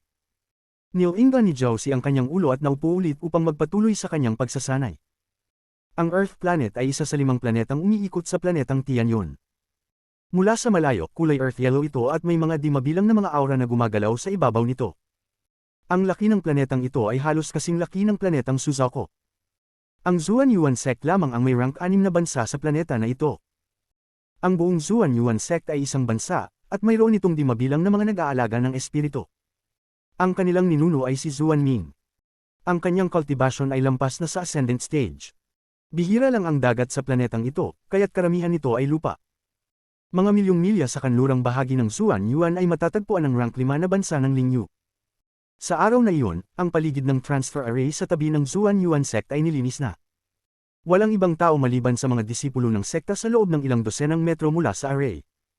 Sa labas ng transfer array, tahimik na nakatayo ang junior sect master ng Zuan Yuan Sect na si Shu Yunshan. May dala siyang isang mahalagang fan na paminsan-minsan ay tinatamaan ng kanyang palad. 3 araw na ang nakalipas, narinig niya mula sa isang mabuting kaibigan sa Heavenly Fate Sect na may darating mula sa Purple Division upang maging mensahero ng Lingyu. Karaniwan, hindi pinapansin ni Shu Yunshan ang maliliit na bagay, ngunit nang malaman niyang ang darating ay ang ika-7 kapatid ng Purple Division, ang bagong disipulo na tinanggap ng All-Seer, si Wang Lin, nagbago ang kanyang pananaw. Bilang isang tao mula sa rank 6 na bansa na nasa ilalim ng kontrol ng planetang Tianyun, mayroon siyang detalyadong talaan ng bawat disipulo ng All-Seer upang malaman ang kanilang mga kagustuhan. Ang kanyang pangunahing focus ay ang mga tunay na disipulo, at hindi niya karaniwang pinapansin si Wang Lin kung hindi dahil sa tila labis na pagpapansin sa kanya ng All-Seer sa selebrasyon ng kaarawan. Si Wang Lin ay biglang lumitaw mula sa wala, kaya't kaunti lamang ang nalalaman ng Zuan Yuan Sect tungkol sa kanya. Bukod pa dito, mula sa pananaw ng Zuan Yuan Sect, si Wang Lin ay may malaking potensyal. Mas mabuti nang maging kaibigan siya ngayon kaysa sa huli, kaya't ito ang dahilan ng pangyayaring ito. Sa likuran ni Shu Yunshan ay mga ilang matatandang tao, Lahat sila ay may puting buhok at sila ang pinakamakapangyarihang mga elder ng Zuanyuan sect. Dahan-daang lumipas ang oras hanggang sa dumating ang tanghali. Nang ang araw ay nasa pinakamataas nitong posisyon, isang malakas na tunog ng pagyanig ang biglang narinig mula sa transfer array. Ang tunog ng pagyanig ay nahulog ang atensyon ni Shu Yunshan. Inilagay niya ang mahalagang fan, ngumiti, at tumingin sa transfer array. Lalo pang lumakas ang tunog ng pagyanig. Isang mahiwagang liwanag mula sa ilalim ang sumabog at tinakpan ang kalangitan upang bumuo ng isang ilusyonaryong simbolo. Sa gitna ng simbolo, ang espasyo ay yumuko at isang tao ang dahan-daang lumabas. Ang taong ito ay nakasuot ng isang purple na kasuotan at may nakaukit na, 7, sa purple na token na nakasabit sa kanyang bewang. Kabanata 506. Mensahero. Unti-unting nanawala ang simbolo sa itaas ng array. Lumabas si Wang Lin mula sa array at tahimik na tiningnan ang paligid bago napansin ang kanyang tingin kay Shu Yunshan. Pumikit si Shu Yunshan at pagkatapos ay nagpa siya ng tumawa at nagtanong, "Ikaw ba si Wang Lin, disipulo ng All-Seer?" Tahimik na nagtanaw si Wang Lin at sinabing, "Oo, ako nga." "Kayo po." Ngumiti si Shu Yunshan at nagsabi, "Ako ang Junior Sect Master ng Zuanyuan Sect sa Earth Planet. Narito ako upang gawin ang aking tungkulin bilang isang host. Kapatid Wang, sana'y huwag mong tanggihan. Kung ganun, mikikialam po ako, kapatid Shu." Mahinang ngumiti si Wang Lin. Ang level ng cultivation ni Shu Yunshan ay katulad ng kanya, nasa kalagitnaan ng soul transformation. Umalis siya mula sa Heavenly Fate Sect dahil gusto niya ng tahimik na lugar upang magtulungan. Marami ang kompetisyon at labanan sa Heavenly Fate Sect, kaya hindi ito angkop para sa cultivation. Kakalating lang ni Wang Lin sa planeta at hindi niya basta matatanggi ang pagtanggap ng kanyang host. Tumawa si Shu Yunshan at patuloy na nagsalita. Matapos ipaalam kay Wang Lin ang kalagayan sa planeta, inihanda niya ang isang napakaganda at tahimik na lugar para kay Wang Lin. Matapos itakda ang oras ng kanilang pagkikita kinabukasan, umalis si Shu Yunshan. Maganda at tahimik ang kapaligiran dito. Pumasok si Wang Lin sa silid, binuksan ang bintana, at tiningnan ang labas. Ang mga magagandang bulaklak ay sumasakop sa lugar at naglalaban-laban upang mamulaklak. Binuksan ni Wang Lin ang pinto at dahan-daang naglakad sa hardin ng mga bulaklak. Ang pinakamahalaga sa ngayon ay itaas ang aking level ng cultivation. Bagamat ilang taon na akong malayo mula sa planetang Suzaku, ang True Senador ay parang isang espada na nakabitin sa aking ulo. Maari siyang umalis sa Land of Ancient God anumang oras, at kapag ginawa niya iyon, tiyak na pupuntahan niya ako. Nakakunot ang noo ni Wang Lin. Ang isyo kay True Senador ay parang tinik sa kanyang lalamunan. Isa itong hindi nakikitang panghampas na pilit siyang pinipilit magpatuloy sa cultivation upang makasurvive. Habang tinitingnan ng mga magagandang bulaklak sa hardin, nagsimula si Wang Lin mag-isip. Celestial Slaughter Art. Nakasalubong ko ito ng kaunti habang papunta ako rito. Talaga namang isang mahusay na sining. Ang paggamit ng mga life force cells upang protektahan ang aking katawan ay makakalikha ng malakas na depensa. Ang Heaven-defying bead ay kulang pa ng metal element upang maging kumpleto. Ang pagkuha ng metal element ay isa pang bagay na kailangan ko ayusin sa lalong madaling panahon. Iniisip ni Sito na ang Heaven-defying bead ay makikilala lamang ang may-ari kapag kumpleto ang 5 elements. Sa sandaling iyon, magiging posible bang ipakita nito ang tunay nitong kapangyarihan? Ngunit hindi niya alam kung anong uri ng kapangyarihan ang taglay ng Heaven-defying bead kaya't pinaglabanan ito ng Cultivation Alliance. Nag-aalala ako kung paano na kaya ang kalagayan sa planetang Suzaku. Itinaas ni Wang Lin ang kanyang ulo upang titigan ang kalawakan. Ang tingin niya ay parang tumawid ng isang hindi masusukat na distansya at nakatuntong sa malalayong planetang Suzaku. Matapos magtagal ng 2 araw sa Zuanyuan Sect, ginabayan ni Shu Yunshan si Wang Lin patungo sa rank 5 cultivation country ng Lingyu. Sa loob ng 2 araw na iyon, si Shu Yunshan ay magaling magsalita. Matapos magsikap na makilala si Wang Lin, nagkaroon sila ng magandang samahan. Alam na ng bansa ng Lingyu na may isang core disciple mula sa Purple Division ang ipapadala bilang mensahero. Ang buong bansa ay inilagay ito sa pinakamataas na prioridad at inihanda ang lahat upang salubungin ang mensahero. Sa hangganan ng Lingyu, mahinang ngumiti si Shu Yunshan at nagsabi, "Kapatid Wang, ito ang rank 5 cultivation country ng Lingyu. Hindi ito gaanong kalaki, mayroon lamang itong 4 na sekta. Ngunit kilala ang bansang ito sa paggawa ng maraming espiritual na gamit at sikat sa planetang ito." Tumango si Wang Lin. Ang dalawa ay mabilis na dumaan sa hangganan at pumasok sa bansa ng Lingyu. Sa gitna ng Lingyu, may isang Heaven Ascending Tower. Dito naninirahan ang lahat ng mga mensahero. May higit sa 100 cultivators na nakatayo sa labas ng tore, naghihintay sa pagdating ng mensahero. Di nagtagal, 2 sinag ng liwanag ang dumating mula sa horizon, sumabog ang tunog barrier. Sa puntong ito, ang mga tao sa ilalim ng tore ay itinaas ang kanilang mga ulo. Nang maglapit ang dalawang sinag ng liwanag, ang mga cultivators sa ilalim ng tore ay magalang na nagsabi, binabati ng mga cultivators ng Lingyu ang mensahero mula sa Heavenly Fate Sect at ang Junior Sect Master ng Zuan Yuan Sect. Tumawa si Shu Yunshan at nagsabi, magpaalam na ako ngayon. Kung magkakaroon ako ng oras sa hinaharap, mag-inom tayo at mag-usap muli. Pagkatapos nito, lumipad si Shu Yunshan patungo sa malalayong lugar. Pagkatapos umalis ni Shu Yunshan, si Wang Lin na lamang ang naiwan sa himpapawid. Nagpalutang-lutang siya at tahimik na tinitingnan ng mga tao sa ibaba niya. Sa higit sa 100 cultivators dito, 10 sa kanila ang may pinakamataas na level ng cultivation, nasa late stage ng soul transformation. Ang iba ay may kaunting mas mababang level ng cultivation. Sa mga taong ito, may isang tao na nakatawag ng pansin ni Wang Lin. Ang taong ito ay may puting buhok at mukhang matanda na. Siya ang may pinakamataas na level ng cultivation dito. Halos kalahating hakbang na siya sa ascendant stage. Dahan-daang bumaba si Wang Lin at lumapag sa ilalim ng tore. Hindi niya pinayagan ng mga cultivators sa harapan niya na magsalita bago tahimik na nagsabi, bagamat ako ang mensahero, hindi ko kayo istorbohin. Ituloy ninyo lang ang inyong ginagawa. Magpo-focus ako sa closed-door cultivation, kaya walang sino man ang pinapayagang pumasok sa loob ng 5,000 kilometro. Nagulat ang mga cultivators sa paligid, ngunit ang mga cultivators na ito ay matagal ng buhay at matalino tulad ng mga lobo. Pagkatapos ng kanilang pagkagulat, agad silang tumugon at nagsipaglayo. Ang matandang lalaki na kalahating hakbang na sa ascendant stage ay maingat na tiningnan si Wang Lin bago umalis. Agad na sinundan siya ng mga cultivators sa tabi ng matandang lalaki. Sa isang saglit, ang ilalim ng tore ay wala ng sinuman maliban kay Wang Lin. Tahimik na naglakad si Wang Lin at ipinagpag ang kanyang manggas bago pumasok sa tore. Pagkapasok, umupo siya sa lotus position at ipinagpag ang kanyang bag upang kunin ang restriction flag. Isang kalabit ng flag ay nagpalabas ng mga itim na gas mula sa tore at tinakpan ng 5,000 kilometro sa paligid. Ang 5,000 kilometro sa paligid ay agad na natakpan ng itim na fog at nagbigay ng isang nakakatakot na aura. Matapos magawa ang lahat ng ito, si Wang Lin ay nag-isip sandali bago tinapik ang kanyang noo gamit ang kanyang palad at lumabas ng isang bandila na may haba na 30 talampakan. Bagamat nawala ng maraming fragments ng soul ang 1 billion soul flag, may ilang pangunahing kaluluwa pa rin itong natira. Ipinagpag ni Wang Lin ang bandila at pinakawalan ng mga pangunahing kaluluwa sa itim na fog upang palakasin ang depensa. Pinalaya niya ang bawat pangunahing kaluluwa maliban sa killing soul fragment, dahil hindi ito maginhawa na ilabas. Pagkatapos gawin ang lahat ng ito, huminga ng malalim si Wang Lin, pagkatapos ay itinapon ang kamay niya at isang jade ang lumitaw. Ang jade ay kulay abuhin at ito ang ibinigay sa kanya ng All-Seer na may gray na kasuotan, ang Celestial Slaughter Art. Celestial Slaughter Art. Kumislap ang mata ni Wang Lin, pagkatapos ay pumasok ang kanyang Divine Sense sa jade. Ang oras ay dahan-daang lumipas. Sa isang saglit, isang buwan ang lumipas. Sa nakaraang buwan, wala ni isang sekta sa Lingyu ang nakakaalam tungkol sa bagong mensahero. Karaniwan, kapag may dumating na mensahero, humihingi sila ng mga Spirit Stones at Celestial Jades. Upang maiwasan ang gulo, nagbibigay sila nito. Isang tradisyon na ito. Ngunit ngayon, ang taong dumating mula sa planetang Tianyun at disipulo pa ng All-Seer ay hindi lumabas mula sa tore ng isang buwan. Ang paligid nito ay natakpan ng isang itim na fog, kaya't ang mga normal na tao ay hindi manggahas lumapit.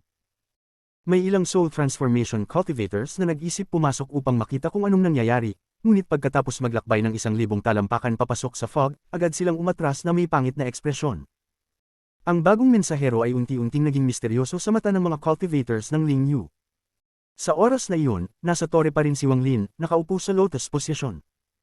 Wala siyang pagbabago mula noong isang buwan na siya ay nagsasanay sa loob ng jade. Ang Celestial Slaughter Art ay isang uri ng life force seal, ibig sabihin hindi ito madaling maunawaan. Hindi magaling sa talent si Wang Lin, at mahirap intindihin ang Celestial Slaughter Art. Dahan-dahan lamang niyang pinag-iisipan ito at maingat na ginagawa ang eksperimento upang dahan-daang matutunan. Alam ni Wang Lin na hindi niya ito pwedeng madaliin.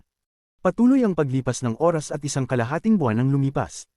Hindi lang nawala ang interes ng mga cultivators ng Lingyu sa mensahero, mas lalo pang naging interesado. Dahil sa pagbabago sa itim na fog na nakapalibot sa tore. Sa unang buwan, tahimik lang ito, ngunit sa huling kalahating buwan, narinig ang malalakas na tunog ng hangin, parang maraming flying swords na lumilipad pabalik-balik sa paligid. Mayroon ding mga malalakas na kulog na kayang yumanig ang kalangitan na nanggagaling mula sa itim na fog. Nagbigay ito sa mga cultivators ng Lingyu ng mas maraming kuryosidad. Sa wakas, ang matandang lalaki na kalahating hakbang na sa ascendant stage ay tumayo at pumunta sa tore. 3 araw pagkatapos, ang matandang lalaki ay bumalik. Mukha siyang naguluhan at may takot sa mata. Pagbalik niya, nagpadala ng mensahe ang lahat ng sekta na hindi pinapayagang pumasok ang mga disipulo sa loob ng 5,000 kilometro ng tore, kung hindi ay paparusahan sila bilang mga traidor. Dahil dito, ang 5,000 kilometro na nakapalibot sa tore ay naging isang bawal na lugar sa Lingyu. Ginugol ni Wang Lin ang buong isang buwan at kalahating pag-aaral ng Celestial Slaughter Art. Ang sining na ito ay nakasalalay sa pagpatay, kaya't mas maraming kill ang ginawa mo, mas madami ang mga sales na madaragdag.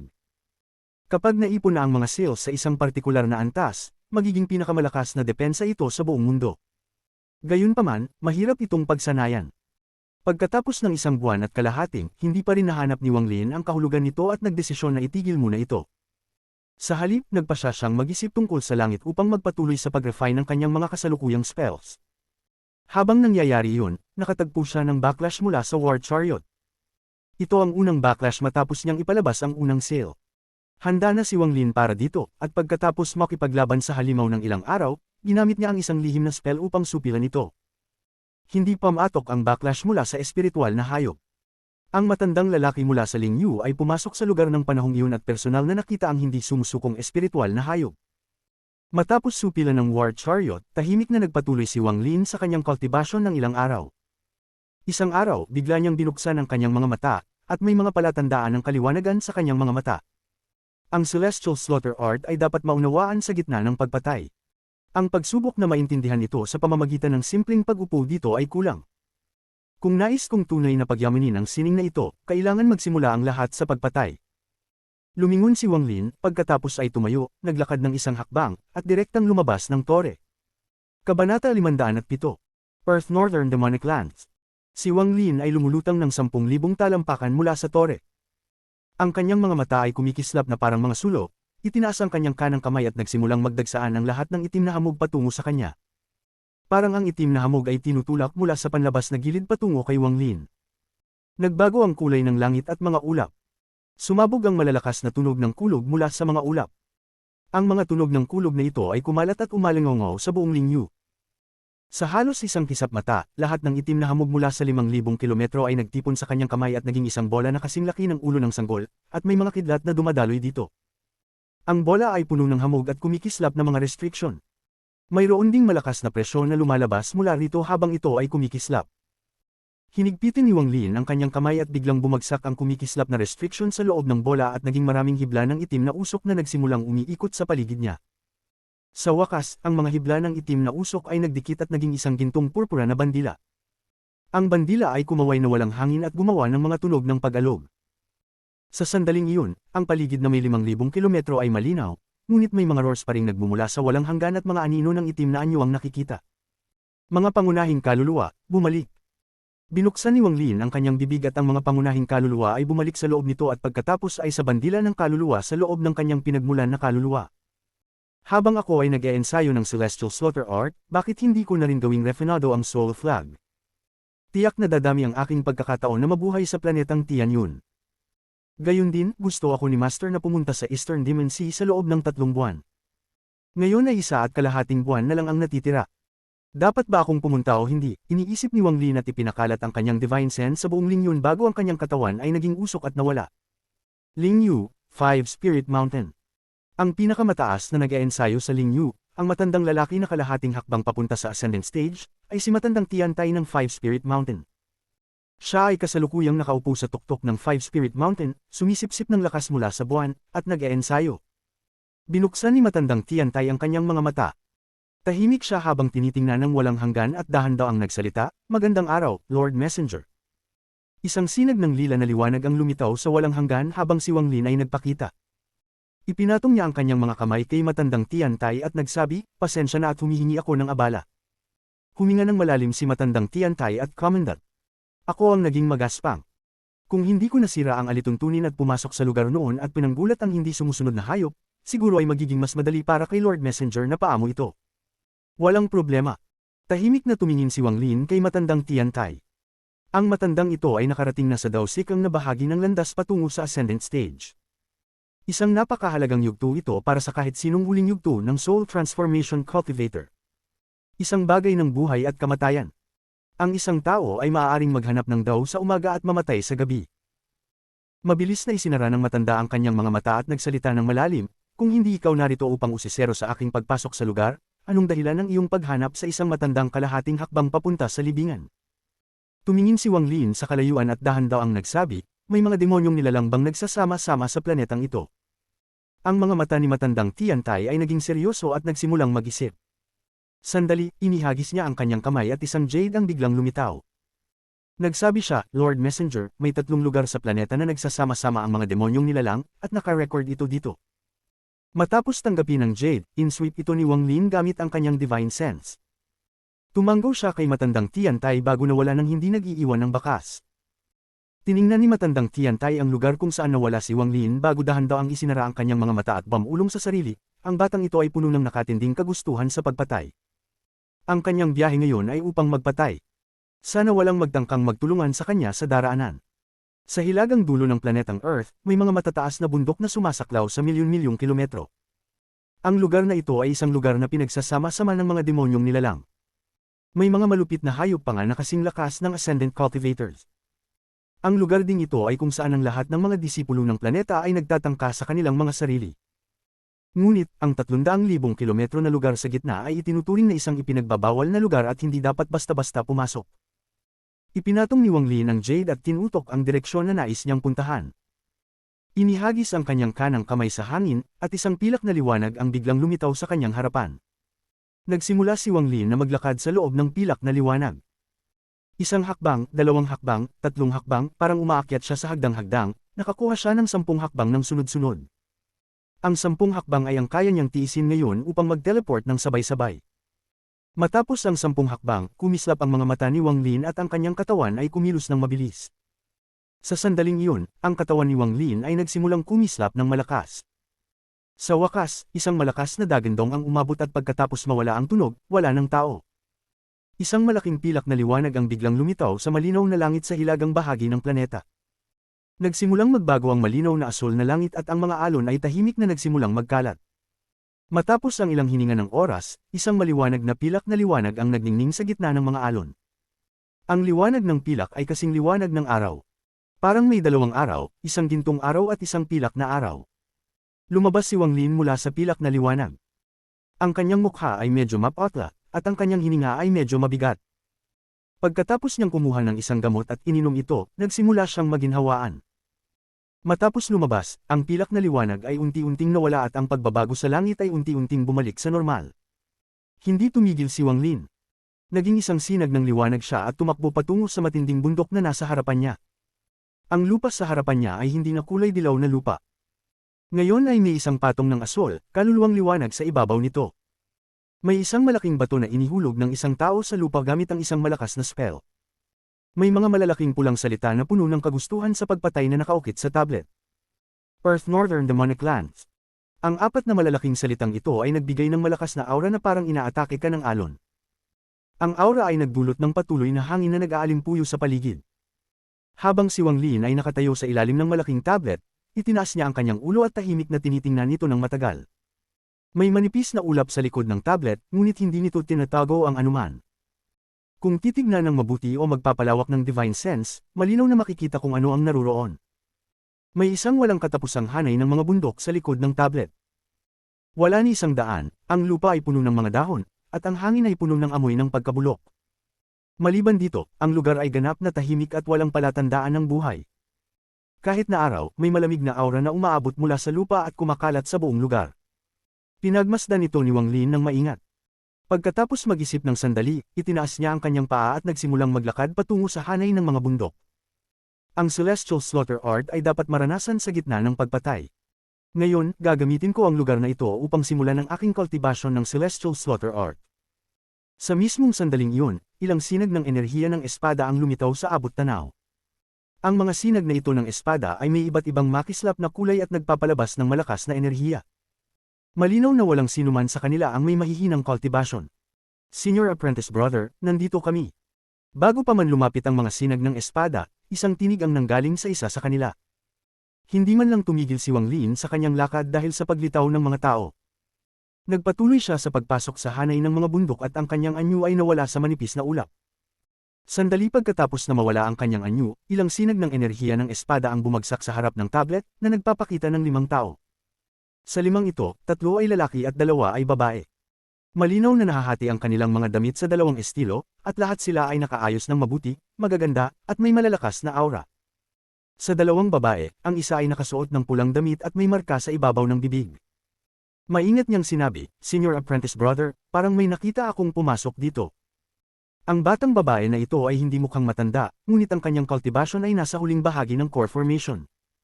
Sa tatlong kalalakihan, may isa na maganda ang hitsura at nasa kalagitnaan ng edad. Nakaberde at puting kasuotan siya, ang buhok ay tinali gamit ang simpleng itim na sinturon, at may isang ordinaryong espada sa kanyang likod. Matapos marinig ang batang babae, magaan siyang ngumiti at sinabi, "Hindi ito ipinagbabawal na lugar, at maraming tao mula sa iba't ibang sekta ang pumupunta rito upang mag-ensayo, kaya't walang kakaibang mangyayari kung makakita tayo ng ibang tao rito." Pagdating ni Uncle Master at sila, magsasama-sama kami sa loob. Sa oras na iyon, ang lahat ng mga cultivator na makikita namin ay iiwas sa amin, kaya't hindi mo na kailangang mag-alala. Ang isa pang lalaki sa tatlong kalalakihan, na mukhang nasa 20 taong gulang at nakasuot ng asul na kasuotan, ay ngumiti at sinabi, "Tama iyon." Si Brother Guo ay kabilang sa Dalu Sword Sect, na isa sa mga pinakamataas na sekta sa planetang Tianyun. Kahit makatagpo siya ng mga disipulo ng Heavenly Fate Sect, kung sila ay mahina, iiwas pa rin sila. Wala na tayong dapat pag-usapan tungkol sa maliliit na sekta sa planetang Earth. Tungkol sa natitirang lalaki at babae, sila ay tahimik. Walang nagsalita. Ang babae ay may bahagyang galit sa kanyang mukha habang tinitingnan ng tatlo, lalo na ang lalaking si Guo, at hindi itinago ang galit na iyon. Sa usapan ng itsura, ang babae ay mas maganda kaysa sa isa. Nakasuot siya ng puting coated na damit, may banayad na asul na silk ribbon sa kanyang baywang na bumubuo ng isang eleganteng busog, at may rose hairpin sa kanyang makinis, itim na buhok. Ang balat niya ay kasing smooth at flawless ng jade nang hindi na kailangang mag-makeup, at kung hindi lang dahil sa galit na nasa mukha niya, mas magiging maganda pa siya. Si Guo ay bahagyang ngumiti. Wala siyang pakialam sa babae at dahan daw ang nagsabi, "Lady Chen Qin, mag-relax ka. Nangako akong iiwan ng isang brilliant golden fruit para sa iyo, sapat na para maibalik mo sa iyong sekta." Ang babaeng si Chen Qin ay puno ng kagustuhan sa pagpatay habang tinitingnan ng lalaking si Guo at malamig na nagsabi, "Kahit gaano pa kasikat ang Dalu Sword Sect, hindi ko akalain na gagamit kayo ng ganitong kasuklam-suklam na pamamaraan. Bingi talaga ako na naniwala sa iyo." Si Guo ay umiling at nagsabi, "Kung may swerte ang isang tao, maaari niyang makuha ang mga langit na yaman na ito. Ang brilliant golden fruit ay may malaking gamit para sa Uncle Master ko. Dahil humingi ka sa akin ng tulong, kailangan ko itong ipagbigay alam sa aking sekta." Ang katawan ni Wang Lin ay gumalaw sa hanay ng bundok na ito tulad ng kidlat at ang kanyang mga mata ay naging malamig. Dalu Sword Sect, kawili-wili. Ito ay isang magandang pagkakataon upang subukang makakuha ng impormasyon tungkol sa lokasyon ni Senior Joey. Hindi ko lang alam kung ano ang brilliant golden fruit. Kabanata 508. Ebolusyon ng hayop ng lamok. 3 oras ang lumipas at sa ilalim ng batong tablet, 3 sinag ng liwanag ang dumating mula sa abot ng paningin. Kasunod nito, isang serye ng malalakas na tunog ng kidlat ang sumabog sa ere. Ang 3 sinag ng liwanag ay bumaba mula sa langit na may lakas na parang isang hukbo ng 10,000 katao. Direktang dumaan sila sa tabi ng 7 tao na naghihintay sa ilalim ng batong tablet. Kasunod ng malakas na tunog ng pagkabagsak, ang kanilang landing ay nagdulot ng isang malakas na hangin na pumutok sa lahat ng tao maliban sa lalaki na tinatawag na Guo, na itinulak pabalik ng ilang talampakan. Ang kanilang mga mukha ay napakaputla at puno ng takot. Pagkatapos ng hangin, 3 mga figure ang lumitaw. Ang 3 ito ay mga matandang lalaki na may puting buhok, at isang malakas na enerhiya ng espada ang naramdaman mula sa ilalim ng kanilang mga itim na kasuotan. Bawat isa sa kanila ay may isang pambihirang espada na nagpapalabas ng mga alon ng presyon ng espada sa kanilang mga likod. Sa 3 ito, isa lamang ang nasa huling yugto ng Soul Formation. Ang 2 ay nasa unang yugto ng Soul Transformation. Nang makita ni Guo Xingyi ang 3, siya ay nanginig sa takot. Agad siyang yumuko at magalang na nagsabi, "Ang disciple na si Guo Xingyi ay bumabati kay Uncle Master." Ang taong kanyang binati ay ang nag-iisang Soul Formation Cultivator sa 3. Ang ekspresyon ni Guo Xingyi ay labis na magalang. Ngumiti ang Soul Formation na matandang lalaki, tumanggo, at nagsabi, "Guo Xingyi," lumapit at batiin ang 2 elder ng Sword Pavilion. Lumipat siya sa gilid at binigyan si Guo Xingyi ng isang sulyap. Agad na lumuhad si Guo Xingyi at nagsabi ng higit pang paggalang, "Ang disciple ay bumabati sa mga elder." Ang isa sa 2 matandang lalaki na nasa unang yugto ng Soul Transformation ay mababa ang katawan at ang isa ay matangkad. Ang matangkad ay nagsabi, "Tumayo ka at magsalita. Ang brilliant golden fruits ba ay nahanap mo?" Agad na tumayo si Guo Xingyi, itinuturo ang babaeng si Chen Qin na hindi pa nagsasalita at tanging tumitingin sa kanya ng malamig na tingin. Ang babaeng ito ay matalik na kaibigan ng Junior. Ang mga brilliant golden fruits ay nahanap ng kanyang sekta, ngunit may mga demonyong hayop na nagbabantay sa mga ito, at hindi nila makuha ang mga ito gamit ang kanilang lakas. Ang Junior ay dumaan lamang at nagkasundong sumama sa kanila. Nagtinginan ng dalawang soul transformation elders. Ang mababang matandang lalaki ay nagtanong, "Babae, ilan ang brilliant golden fruits na nakita mo?" Orihinal na hindi nais magsalita ni Chen Qin, ngunit sa matalim na titig ng matandang lalaki, hindi niya maiwasang malumanay na magsabi, "May mga 100 prutas." 100. Ang mga mata ng mababang matandang lalaki ay kumislap, at nagsabi, ang mga demonyong hayop na nagbabantay ng 100 brilliant golden fruits ay tiyak na napakalakas. Kung nahanap ito ng iyong sekta, hindi sila simpleng mga tao. Hindi nagsalita si Chen Qin, ngunit ang lalaki sa tabi niya na nakaputi ay nagsalita ng may galit. Ang aming sekta ay gumugol ng malaking pagsisikap at nagbuwis ng ilang mga elder upang mahanap ang brilliant golden fruits. Ang inyong Dalu Sword Sect. Si Chen Qin ay nakakunot ang noo at sumigaw, "Tumahimik ka." Ang mukha ng lalaki ay puno ng galit. Huminga siya ng malalim, tumalikod, at hindi na nagsalita pa. Nagatubili si Guo Xingyi sandali bago magalang na nagsabi, "Lord Elder, si Chen Qin ay matalik na kaibigan ng Junior. Pagkatapos nilang makuha ang brilliant golden fruits, maaari po bang magbigay ng isa sa kanya?" Ang matandang matangkad ay tumawa at nagsabi, "Kung mahanap namin, bibigyan namin siya. Magtulungan tayo." Si Chen Qin ay huminga ng malalim at puno ng magkahalong damdamin ng kanyang puso. Wala siyang magawa kundi gabayan ng mga ito, kung hindi, maaapektuhan ang kanyang sekta.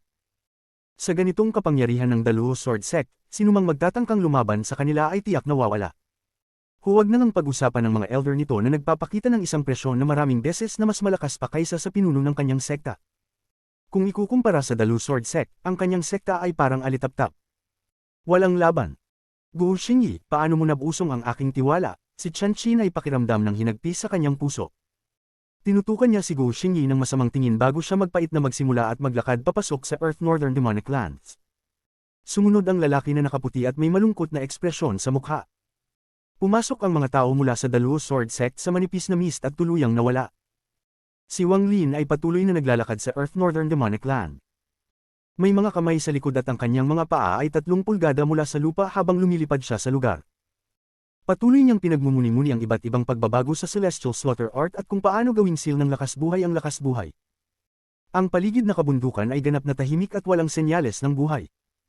Habang lumilipad siya, isang kagilahil-alas na liwanag ng multo ang kumislap sa harap niya, at isang figure ang biglang lumabas mula sa pagtatago at sumugod patungo kay Wang Lin. Ang bilis ng figure ay sobrang bilis, at sa isang iglap, narating nito si Wang Lin. Ito ay napapalibutan ng isang patong ng itim na usok at isang amoy ng dugo ang sumabog patungo kay Wang Lin. Hindi huminto ang katawan ni Wang Lin. Hindi man lang nagbago ang kanyang ekspresyon. Sa sandaling malapit na ang itim na figure, kinuskos niya ang mga daliri ng kanyang kanang kamay at itinutok ito sa figure. Direktang tinusok ng kanyang daliri ang itim na usok. Isang sinag ng kulay abo na gas ang lumabas mula sa dulo ng kanyang daliri. Gayunpaman, ang gas na ito ay sobrang hina, kaya agad na nawala ang karamihan nito pagkatapos itong lumitaw. Hindi gaanong marami ang nakapasok na kulay abo na gas sa itim na figure. Isang tunog ng pagsabog ang sumabog mula sa itim na usok. Parang natutunaw na nyebe. Ang itim na usok ay kumulo hanggang sa tuluyan itong maglaho, na nagbukas ng isang hayop na kasing laki ng isang kamao. Ang maliit na hayop na ito ay walang mga galami, kundi isang malaking bibig. Wala itong mga pangil, ngunit isang maasim na amoy ang nagmumula sa loob ng kanyang bibig. Ang laway ng hayop na ito ay tiyak na napakalakas. Sa sandaling ito, tinusok ni Wang Lin ang daliri niya direkta sa katawan ng maliit na hayop. Inikot-ikot niya ang kanyang daliri na nagdulot ng pagwasak sa katawan ng maliit na hayop at tuluyan itong naglaho. Inalis ni Wang Lin ang kanyang daliri at patuloy na lumipad. Habang inaalis ang daliri, ang mga hibla ng kulay abo na gas ay lumabas mula sa mga durog na labi ng maliit na hayop at umiikot sa paligid ng kanyang daliri. Ang Celestial Slaughter Art ay nag-aani ng lakas buhay sa pagpatay. Hindi ko lang alam kung ang mga bagay na nasa aking mga daliri ay lakas buhay. Si Wang Lin ay tumingin sa kulay abo na gas sa kanyang daliri. Matapos magmuni-muni sandali, nagpatuloy siya sa kanyang paglipad. Lumipas ang oras. Si Wang Lin ay mabilis na gumagalaw ngunit hindi masyadong lumalalim sa lugar. Nakabukas ang kanyang divine sense at nakalock sa mga tao mula sa Daluo Sword Sect. Bawat galaw nila ay malinaw na nakikita ng divine sense ni Wang Lin. Wala silang mate at tago. Nais ni Wang Lin malaman kung ano talaga ang Brilliant Golden Fruit. Gusto rin niyang gamitin ng mga tao mula sa Daluo Sword Sect, lalo na ang dalawang matandang soul transformation, bilang pagsasanay para sa kanyang Celestial Slaughter Art. Hanggang ngayon, wala siyang magandang kalooban patungkol sa Daluo Sword Sect. Sa ngayon, habang lumilipad si Wang Lin sa kabundukan, ang kulay abonagas sa paligid ng kanyang mga daliri ay mas makapal na kaysa dati. Ang mga hibla ng kulay abonagas ay parang mga lubod na mabilis na umiikot sa mga daliri ni Wang Lin. Walang kakulangan ng mga demonyong hayop dito sa Earth Northern Demonic Land. Ngunit wala sa mga ito ang isang banta para kay Wang Lin. Kung hindi dahil sa kanyang kagustuhang malaman kung ano ang Brilliant Golden Fruit, malamang ay lumalim na si Wang Lin sa lugar upang magsanay ng Celestial Slaughter Art sa mga malalakas na nilalang. Sa araw na ito, tinanggal ni Wang Lin ang kanyang daliri mula sa ulo ng isang toro na may lakas ng isang Soul Formation Cultivator. Sa sandaling inalis niya ang kanyang daliri, isang makapal na hibla ng kulay abonagas ang lumabas mula sa noo ng toro at umiikot sa kanyang daliri. Ang katawan ng toro ay kumilos at ang kanyang mga mata ay unti-unting nawalan ng buhay hanggang sa ito'y magpatamba at manahimik. Sa eksaktong oras na iyon, isang sinag ng itim na kidlat ang dumating mula sa malayo. Kasunod ng isang malakas na paghagulgol, ang mabagsik na katawan ng lamok ay lumitaw sa tabi ni Wang Lin.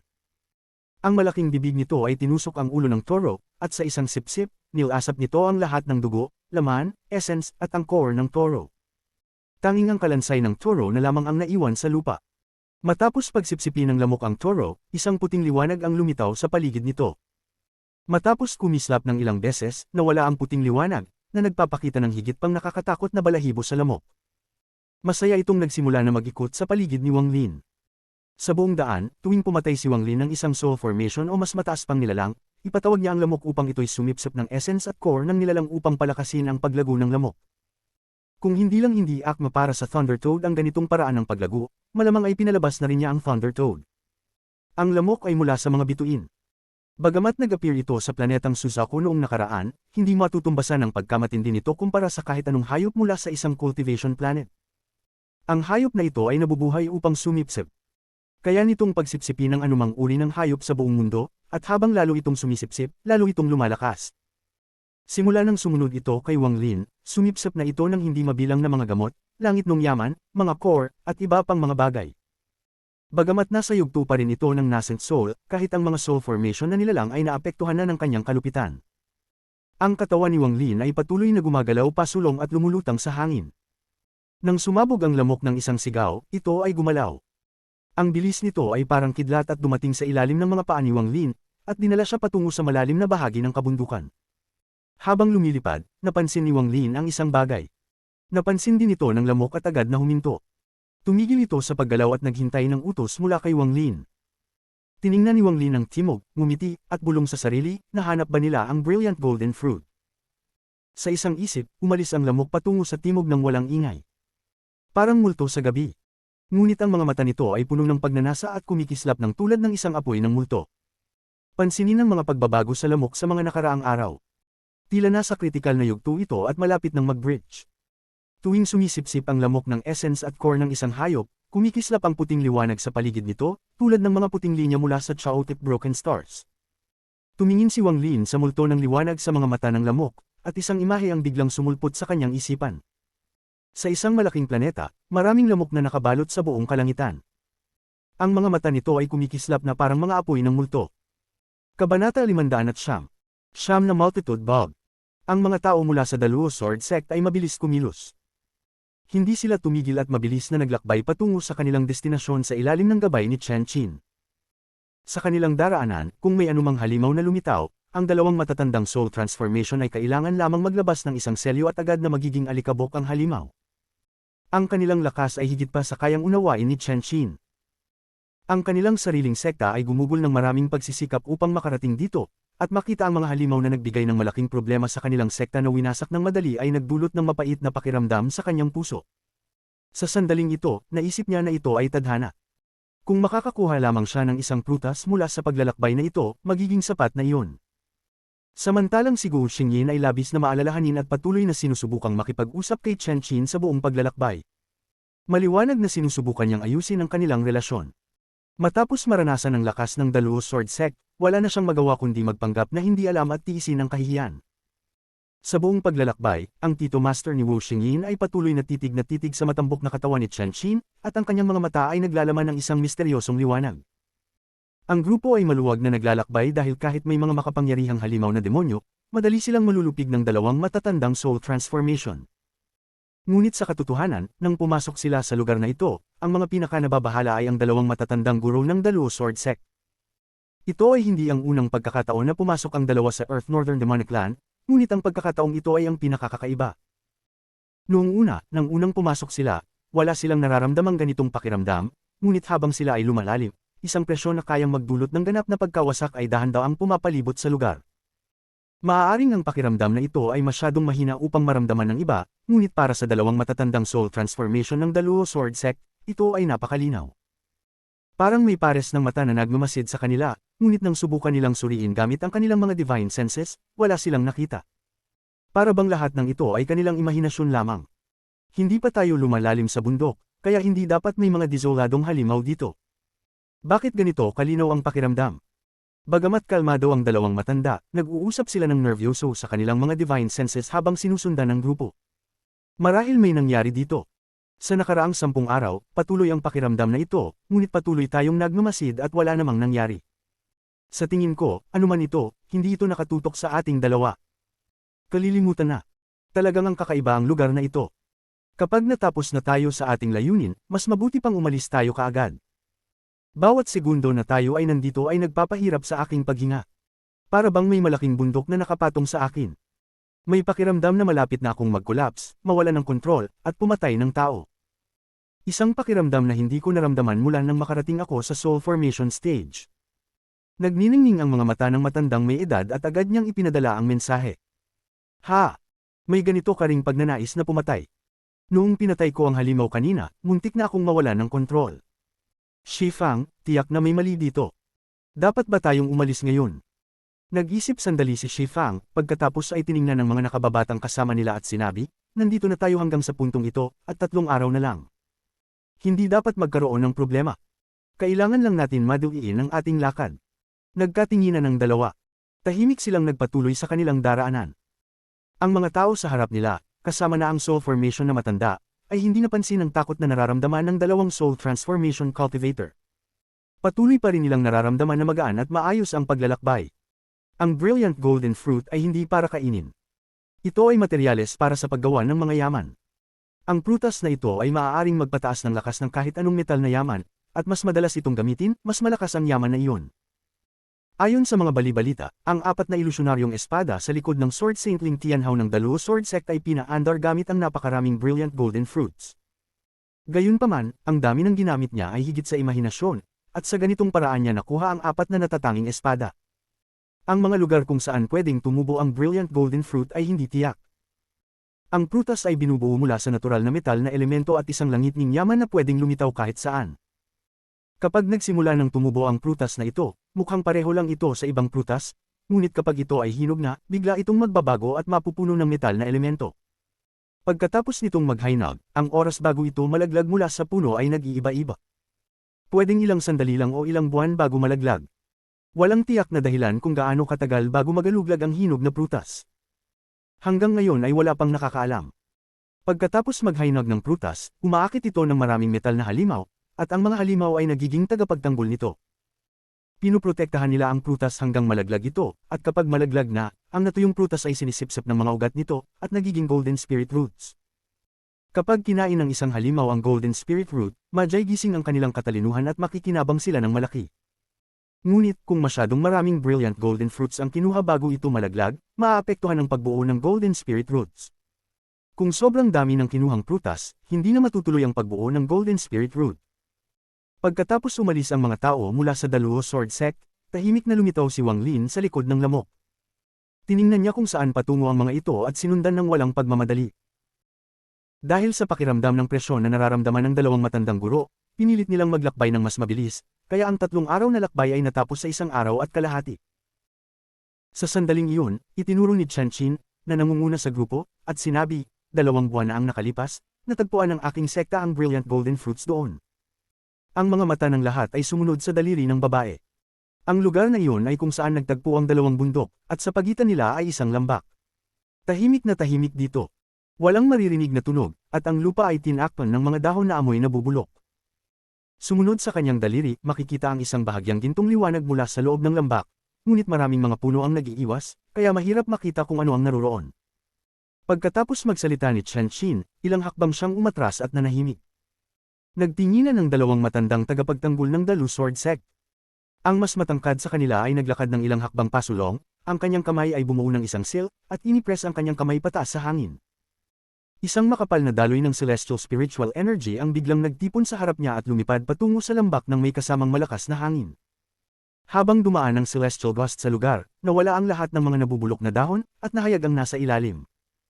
Ang mga puno na nakaharang sa kanilang tanawin ay itinulak din ng hangin. Biglang lumitaw ang isang tuwid na daanan sa harap nila.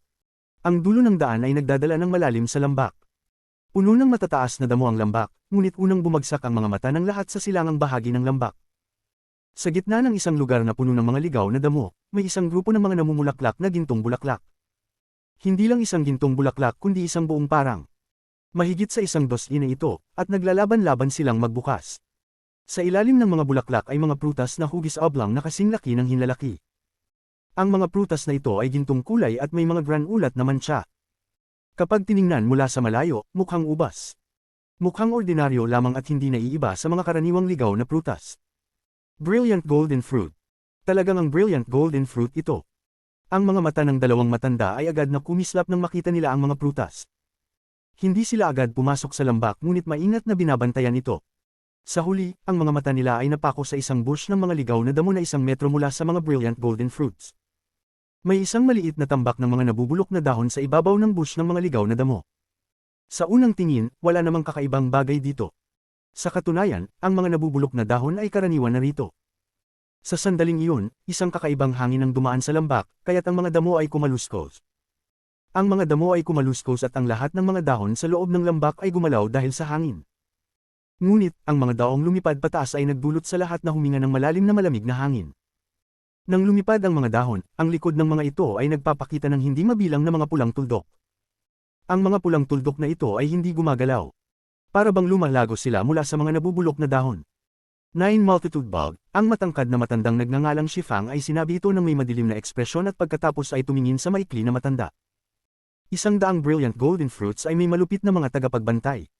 Hindi na nakakagulat na may 9 multitude bugs dito. Ngunit, ang paghawak sa mga insekto na ito ay nangangailangan ng pain. Ang mga mata ng maikli na matanda ay kumislap habang ang kanyang tingin ay bumagsak kay Chen Qin at sa lalaking nakaputi sa tabi niya, at nagpakita siya ng isang malupit na ngiti. Sa sandaling ito, walang nakapansin na may isang mabagsik na anyo na lumulutang na 1,000 talampakan ng layo mula sa kanila, at pinagmamasdan sila. Sa likod ng mabagsik na anyo ay isang tao na may malamig na tingin. Ang kanyang mga mata ay sobrang lamig na wala ni kititing na init mula dito. Malinaw na ito ay ang Golden Spirit Root. Ano ba itong Brilliant Golden Fruit? Siguro hindi talaga naiintindihan ng mga taong ito kung paano gamitin ang yaman na ito at iniisip nila na ang prutas ay ang asensya. Hindi nila nare-realize na kumpara sa Golden Spirit Root, ang prutas ay talagang walang halaga. Ang mga mata ni Wang Lin ay kumislap. Kahit hindi pamilyar sa kanya ang Brilliant Golden Fruit, nang makita niya ito, nakapaghanap siya ng impormasyon mula sa alaala ni Tusi. Ang yaman na ito ay binuo mula sa natural na 5 elemento, kaya't matagal na itong umiiral at natural na matatagpuan sa alaala ni Tusi. Ang pinakamagandang paraan para gamitin ito ay kainin ang ugat nito. Ito ay magpapalakas pa sa kanyang katawan. Para sa isang batang sinaunang Diyos, ang yaman na ito ay isang bihirang suplemento sa nutrisyon. Habang nag-iisip si Wang Lin, bigla siyang tumingin sa insekto na may katawan ng lamok. Sa sandaling iyon, may mahina, puting liwanag na nagmumula sa lamok. Ang mga mata nito ay nakatutok sa mga brilliant golden fruit sa lambak at nagpakita ng isang ekspresyon ng pagnanasa para sa mga prutas. Nagkaroon ng ideya si Wang Lin at tinapik ang ulo ng lamok. Bumaling ang lamok, at nang makita nitong tumango si Wang Lin, ang mga mata nito ay mabilis na nagpakita ng masiglang liwanag. Agad itong bumalik at tinitigan ang mga brilliant golden fruits. Ngayong pagkakataon, nagpakita ito ng isang, kailangan ko ito, na ekspresyon. Baka may espesyal na gamit ang prutas na ito para sa lamok, ang mga mata ni Wang Lin ay bahagyang kumislap. Kabanata 510. Pagbagsak. Breakdown. Nagtinginan ng dalawang matandang tagapagtanggol ng Dalu Sword Sect, at pagkatapos ay biglang inabot ng maikling matanda ang kanyang kamay. Ang lalaking nakaputi na katabi ni Chen Qin ay napasigaw at ang kanyang katawan ay itinapon papasok sa lambak ng isang hindi nakikitang puwersa. Sa sandaling siya ay itinapon sa lambak, isang matalim na tunog na kayang pumutok sa langit ang umalingaw sa loob ng lambak. Sa isang iglap, isang malaking bilang ng mga pulang tuldok ang lumabas mula sa mga nabubulok na dahon na sumasakop sa lambak at nagsimulang magtipon. Mula sa malayo, nakakatakot ang tanawing ito. Senior Apprentice Brother. Biglang napalingon si Chen Qin. Tumingin siya sa mga tao mula sa Dalu Sword Sect at sumigaw, ano ang ibig sabihin nito, Senior? Habang tapos nang magsalita si Chen Qin, nagsimulang kumilos ang mga hindi mabilang na pulang tuldok. Ang mga pulang tuldok ay nagsama-sama at bumuo ng isang malaking pulang ulap, pagkatapos ay nagsimula itong maglabas ng malalakas na tunog ng pagbusina at lumapit sa batang lalaking nakaputi. Ang bilis nito ay sobrang bilis.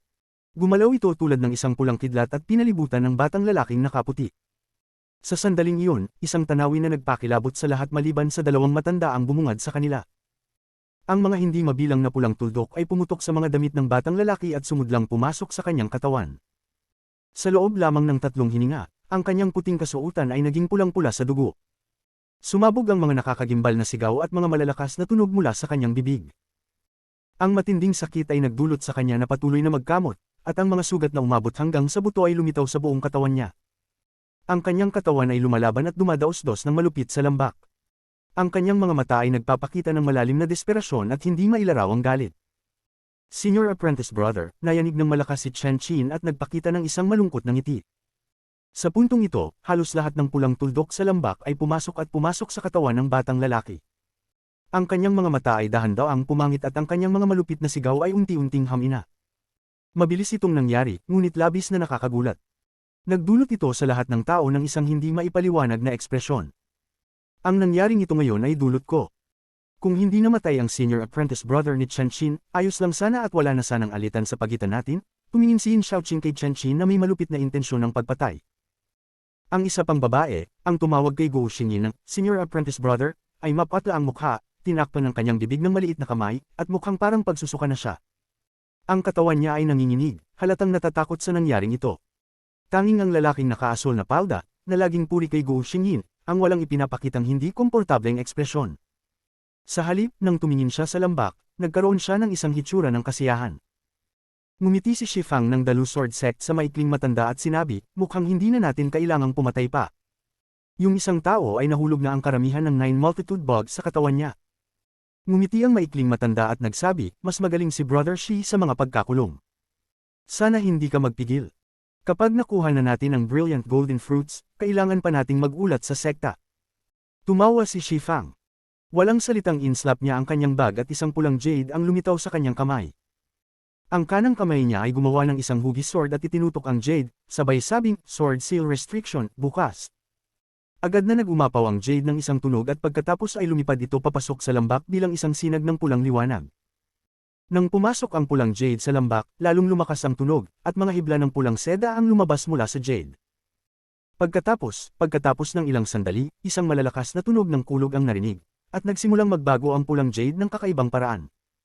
Sa isang iglap, tumaas ang bilis ng galaw nito hanggang sa parang natunaw ito sa mga walang katapusang mga hibla. Ang mga hiblang pulang ito ay dumuluhong patungo sa batang lalaki na halos hindi na gumagalaw. Ang pulang seda ay lumipat ng napakabilis at dumating sa batang lalaki sa isang kisap mata. Hindi pumasok ang pulang seda sa batang lalaki, ngunit nagsaanib ito at bumuo ng isang net na pumulibot sa batang lalaki at sa lupa ilang talampakan ng layo. Sa puntong ito, kumislap ang mga mata ng elder ng Dalu Sword Sect, si Shifang, at sumigaw, Sil. Sa salitang, Sil, ang pulang net ay naglabas ng isang pulang liwanag. Nagkaroon ng sunod-sunod na tunog ng pagkakabasag habang lumitaw ang mga sinag ng pulang liwanag sa buong net, at nagbunga ng isang napakalakas na Sil. Pagkatapos matapos ito, agad na pumasok ang maikling matandang elder sa lambak. Pagkapasok niya, may tunog mula sa mga dahon at muling nagpakita ang mga pulang tuldok mula rito. Ngunit hindi na ito marami kumpara kanina. Ang ekspresyon ng maikling matanda ay normal habang itinaas niya ang kanyang kanang kamay at pinahihit ang kanyang daliri. Sa bawat kiskis niya, nagpapalabas siya ng isang sinag ng enerhiya ng espada at maraming pulang tuldok ang nadurog. Sa totoo lang, kung may ilang pang 9 multitude bugs, magiging mahirap para sa kanya ang hawakan ito, pero ngayon nakakaunti na lamang, mukhang madali na lamang itong harapin. Lumipad si Shifang ng Dalu Sword Sect papasok sa lambak. Sa kanyang tulong, ang natitirang mga insekto ay agad na nawasak. Ang pangatlong pumasok sa lambak ay ang tiyuhin ni Guo Xingyi, at kasunod niya ay ang lahat ng iba pa. Habang si Chen Qin, ang galit sa kanyang mukha ay nawala, at ang natira na lang ay isang nakakatakot na kalmado. Matapos itapon ng maikling matandang elder ang huling sinag ng enerhiya ng espada upang sirain ang huling natitirang Nine Multitude Bog, kumislap ang kanyang mga mata at tumingin siya sa isang parang taniman ng mga gintong bulaklak. Lu Songyi, pumunta ka at pumulot ng mga brilliant golden fruits.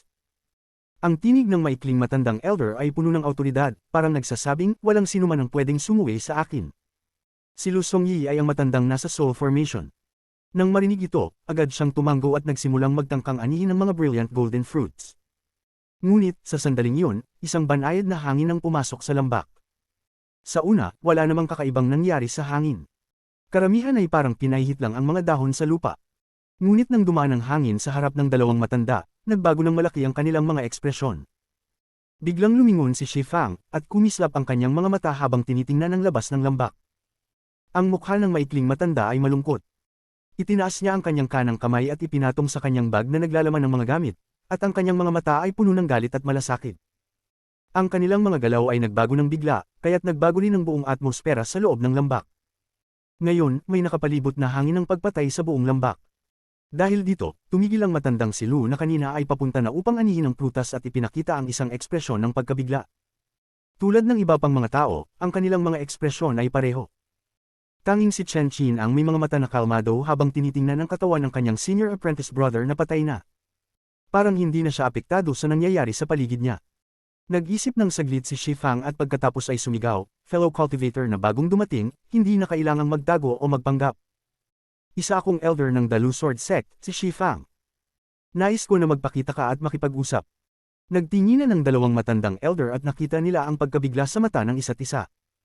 Nang dumating ang hangin, ang pakiramdam ng unang beses ay tumaas ng husto. Una, naramdaman nilang may mabagsik na hayop na malayo, ngunit sa isang kisap mata, ang mabagsik na hayop na iyon ay nasa harapan na nila. Ang mabilis na pagbabagong ito ay agad na nagbulot ng matinding panginginig sa puso ng dalawang elder. Isang makapal na ulap ng gray na usok ang dumaan patungo sa lambak. Ang gray na usok ay sobrang kapal na hindi makita ng malinaw ang taong nasa loob nito. Tumigil ang gray na usok sa labas ng lambak. Sa sandaling lumitaw ang gray na usok, naging labis na pangit ang ekspresyon ni Shi Fang. Ang mukha ng maikling matandang elder ay malungkot at sinabi, isang salitang paisa-isa, Sir, ikaw ba ay? Pagkatapos niyang magsalita, hindi siya naghintay ng sagot. Isang malakas na sigaw ang lumabas mula sa kanya, inabot ng kanang kamay ang kanyang bag na naglalaman ng gamit, at isang tansong salamin ang lumitaw sa kanyang kamay. Itinaas ang salamin at itinapon ito sa ere, at agad na lumaki hanggang 3 talampakan ang lapad. Naglabas ito ng berdeng liwanag na pumulibot sa gray na usok. Nang itapon ng maikling matandang elder ang salamin, si Shi Fang, na matagal nang nakipaglaban sa maikling matanda at may magandang pagkakabuo sa kanilang mga pagkilos, ay gumawa ng isang seal gamit ang dalawang kamay nang walang pag-aalinlangan. Ang mahalagang espada sa kanyang likod ay lumipad pataas sa ere. Ang espada ay nakatayo ng patayo sa ibabaw ng kanyang ulo at ang ilusyon ng isang malaking espada ay lumitaw sa kanyang likuran. Sumigaw si Shi Fang, chop! Sa sandaling nag-atake ang dalawang matanda, si Lu Songyi, ang matandang nasa soul formation, ay kumilos ng mabilis na parang kidlat at mabilis na lumapit patungo sa brilliant golden fruits. Matagal na siyang nag-ensayo at alam niya kung paano samantalahin ang mga pagkakataon. Dahil malapit na siya sa mga prutas, dumating siya roon sa isang kisap mata. Ang liwanag mula sa tansong salamin ay parang isang hadlang na pumulibot sa gray na usok. Kasabay nito, ang espada ni Shi Fang ay lumapit na parang nagmula sa rurok ng ikasyam na langit. Bago pa man lumapit ang espada, may narinig ng malalakas na tunog mula sa pagsabog nito na sumire sa tunog barrier. Ang Dalu Sword Sect ay kilala sa kanilang mga espada, kaya't hindi maaring mahina ang kanilang mga espada. Ngunit, sa sandaling bumagsak ang enerhiya ng espada, biglang gumalaw ang gray na usok. Ang galaw nito ay parang 10,000 kabayo na sumugod, parang isang tsunami na kasing taas ng langit. Sa isang iglap, nilusob ng gray na usok ang lahat at pinalibutan ng buong lambak. Kasabay ng paglusob na ito, isang malamig na tinig ang narinig mula sa loob ng gray na usok. Paano makikipagtunggali ang liwanag ng alitaptap sa maliwanag na buwan? Ang tinig na ito ay sobrang lamig, at sa sandaling dumating ito sa pandinig ng lahat, napagpag sila ng panginginig. Ang berdeng liwanag na pumapalibot sa gray na usok ay agad na nagkulap sa mga sinag ng berdeng liwanag bago ito naglaho. Narinig ang tunog ng pagkabasag mula sa tansong salamin sa ere bago ang boom. Ang enerhiya ng espada na itinamoy ni Shi Fang ay nabasag.